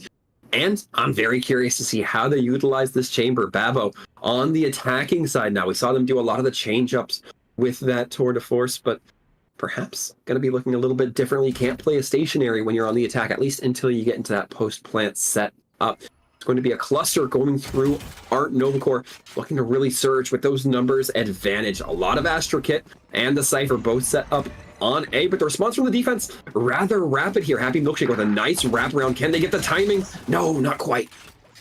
The walk through the smoke just wasn't there in times of the play, and Babo's got that headshot. Is on your left is just looking for the spray through. Will choose to go over to the ghost here. Umbra hits the headshot, but it's time for a 3v2 as Wingman isn't going to catch anybody, and Zocker and crew, they've got the shutdown. Novacore have won their first pistol round of the day. On your left might be owing Zocker a little bit for that one. I'm not sure that they were necessarily trained onto those areas where the opponents were swinging, but Zocker making sure not a hair on their head comes to harm, cleaning up the remaining two members. And now you're still walking away, still a pretty good half. We're going to be seeing not the Vandal this time around, but a Phantom instead from the winning bonus team. And I believe this is the first Novacore pistol round we saw one here, Llama. Yeah, I mean, they are now 1 for 4, but the only thing that matters is their map count, 1-0. They've got a chance to extend this lead up to 9-5 with that bonus weaponry, as you were talking about. And here for Clasher, talk about building up those knives early. They're just going to predict correctly. Back inside, it's going to be the pistol miss. FRZ able to spray down, even hit the reload on the Stinger before getting back to safety. And look at the rapidness of the response from Fatality. They are taking so much space. Sure, it's space you've acquired only with Sheriffs and maybe a couple of lower tier weapons, but they're able to get one Zocker. And we've seen it so many times in the last map especially. You get those early kills with the Sheriff, maybe you start reclaiming some more powerful guns. It still requires you getting on point, but Babo just looking a little bit too sharp. And now it's all up to Kadoui and can get some information, but that is a long ask coming here. They're going to be hearing on your left reloading. Not able to deliver on your left. Taking down their Gecko mirror. Lovely little bit of patience, I gotta say, for Novacore after what was just a very speedy start. They get in, they take the site, and sure, they've got the better weaponry, but they played towards their advantage. They know they've got this chamber that can deal a little bit more long-range damage for the ones that don't have the rifles. So they've gone back-to-back. Again, we ask how much damage can they do is, I mean, Babo is having one heck of a game for themselves, 16-5-2. The question for me in terms of those storylines we bring up, Llama, is can Fatality have a Novacore style swing back where they're down 4 rounds? Novacore only needs 4 to win, but Fatality has a massive turnaround in their performance. Certainly remains to be seen, but Novacore going to be looking to aggress a little bit towards that A, a little bit perhaps towards the door, although I am always wary to go through those doors when it comes to those longer sight lines. My ult's ready.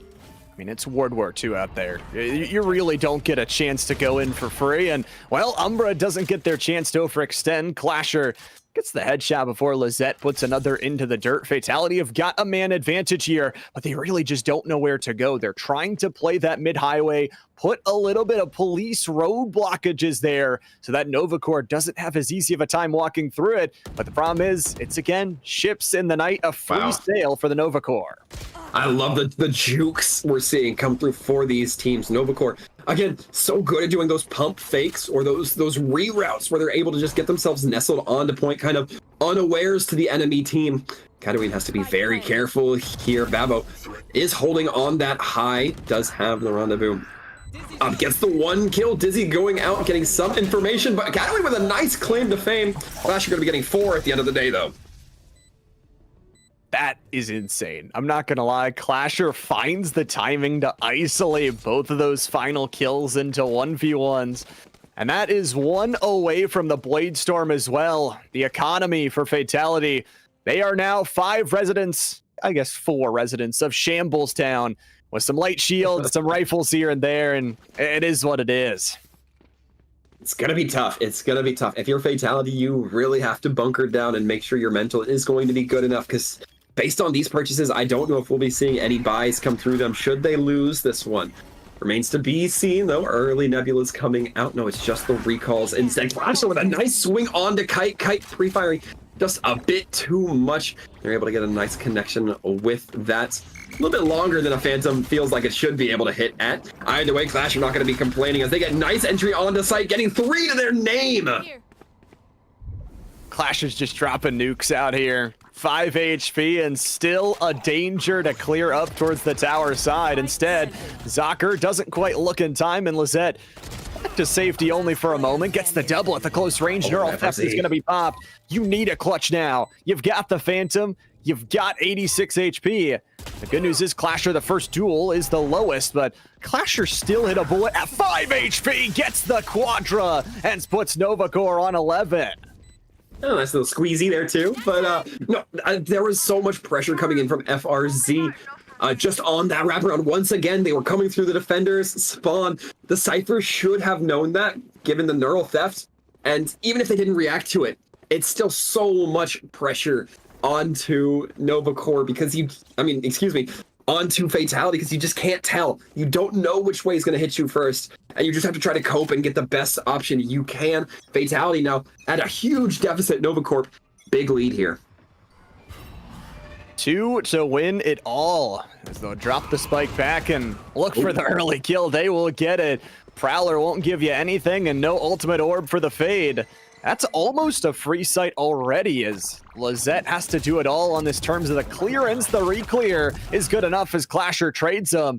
But this is just a free site, and again, those double close smokes give Nova so much space to get this plant down.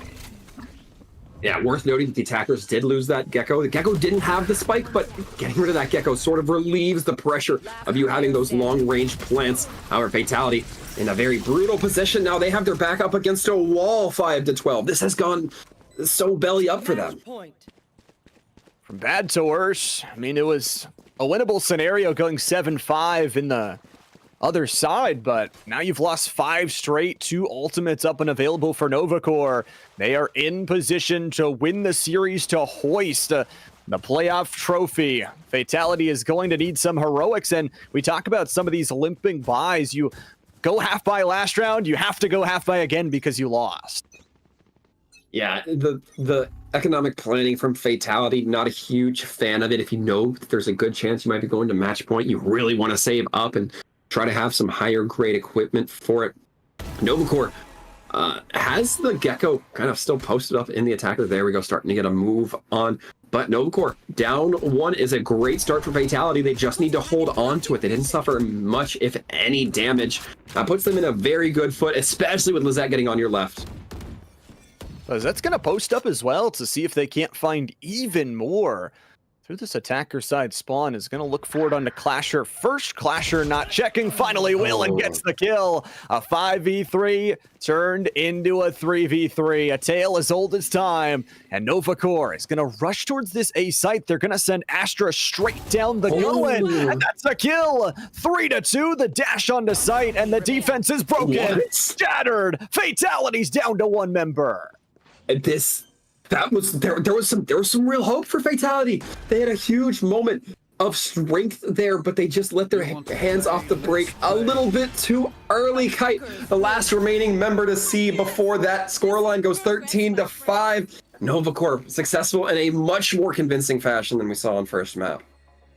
They win a pistol. I mean, it's as simple as that. They win their half. They don't look back, and they didn't lose a single round on that attacking side. So just absolutely flawless for Novacore. They win the series in 2-0 sweeping fashion, but for Fatality, I mean, just 2 really good games of Valorant. To even get towards this point, all the regular season play that they were put through and all of the turmoil that they battled to now put up that set of numbers, a 13-10 against the winning team. Both teams definitely should hold their head high. Yeah, I am not disappointed with any level of Valorant we saw. And even though you might look at the scoreline and say, oh, Fatality, perhaps not of the same cut as Novacore, there were definitely some maneuvers I liked from Fatality. I liked the amount of maps control they were able to acquire. I liked the kind of distractions they were able to apply into the backs of Novacore, causing those like weird turnarounds and weird discombobulations because, you know, they're on the attacking side and all of a sudden they're coming from the defender spawn. That kind of stuff, really brilliant. Love to see when teams play a little bit more of that aggressive style in terms of that control. Yeah, and I think they played it to a T. I think they wanted to play their style. They didn't want to change up anything. And to their right, they earned their spot in this grand final. And there's always next season, there's always another chance to battle it out and pick up some victories. With the Nova Core win, it does mean the day is over for us, but not for CEA and the weekend. We have got an action-packed schedule ready to go. LoL Valorant today. We've got Rocket League, 3 sets of it, and as well the finishing of CS2 tomorrow. So make sure, if you have not already, hit the subscribe button here on the Corporate Esports Association YouTube channel. I know we're streaming across a couple other different Twitch channels. We got to give a huge shout out to Metagame and Amazon Luna for being our partners of today's stream. We've also got to thank Gatago, the man behind the scenes running all of our production here today. But for Walt, for Lava77, that is going to do us. Novacore wins with a 2-0 count. We hope to see you all next time.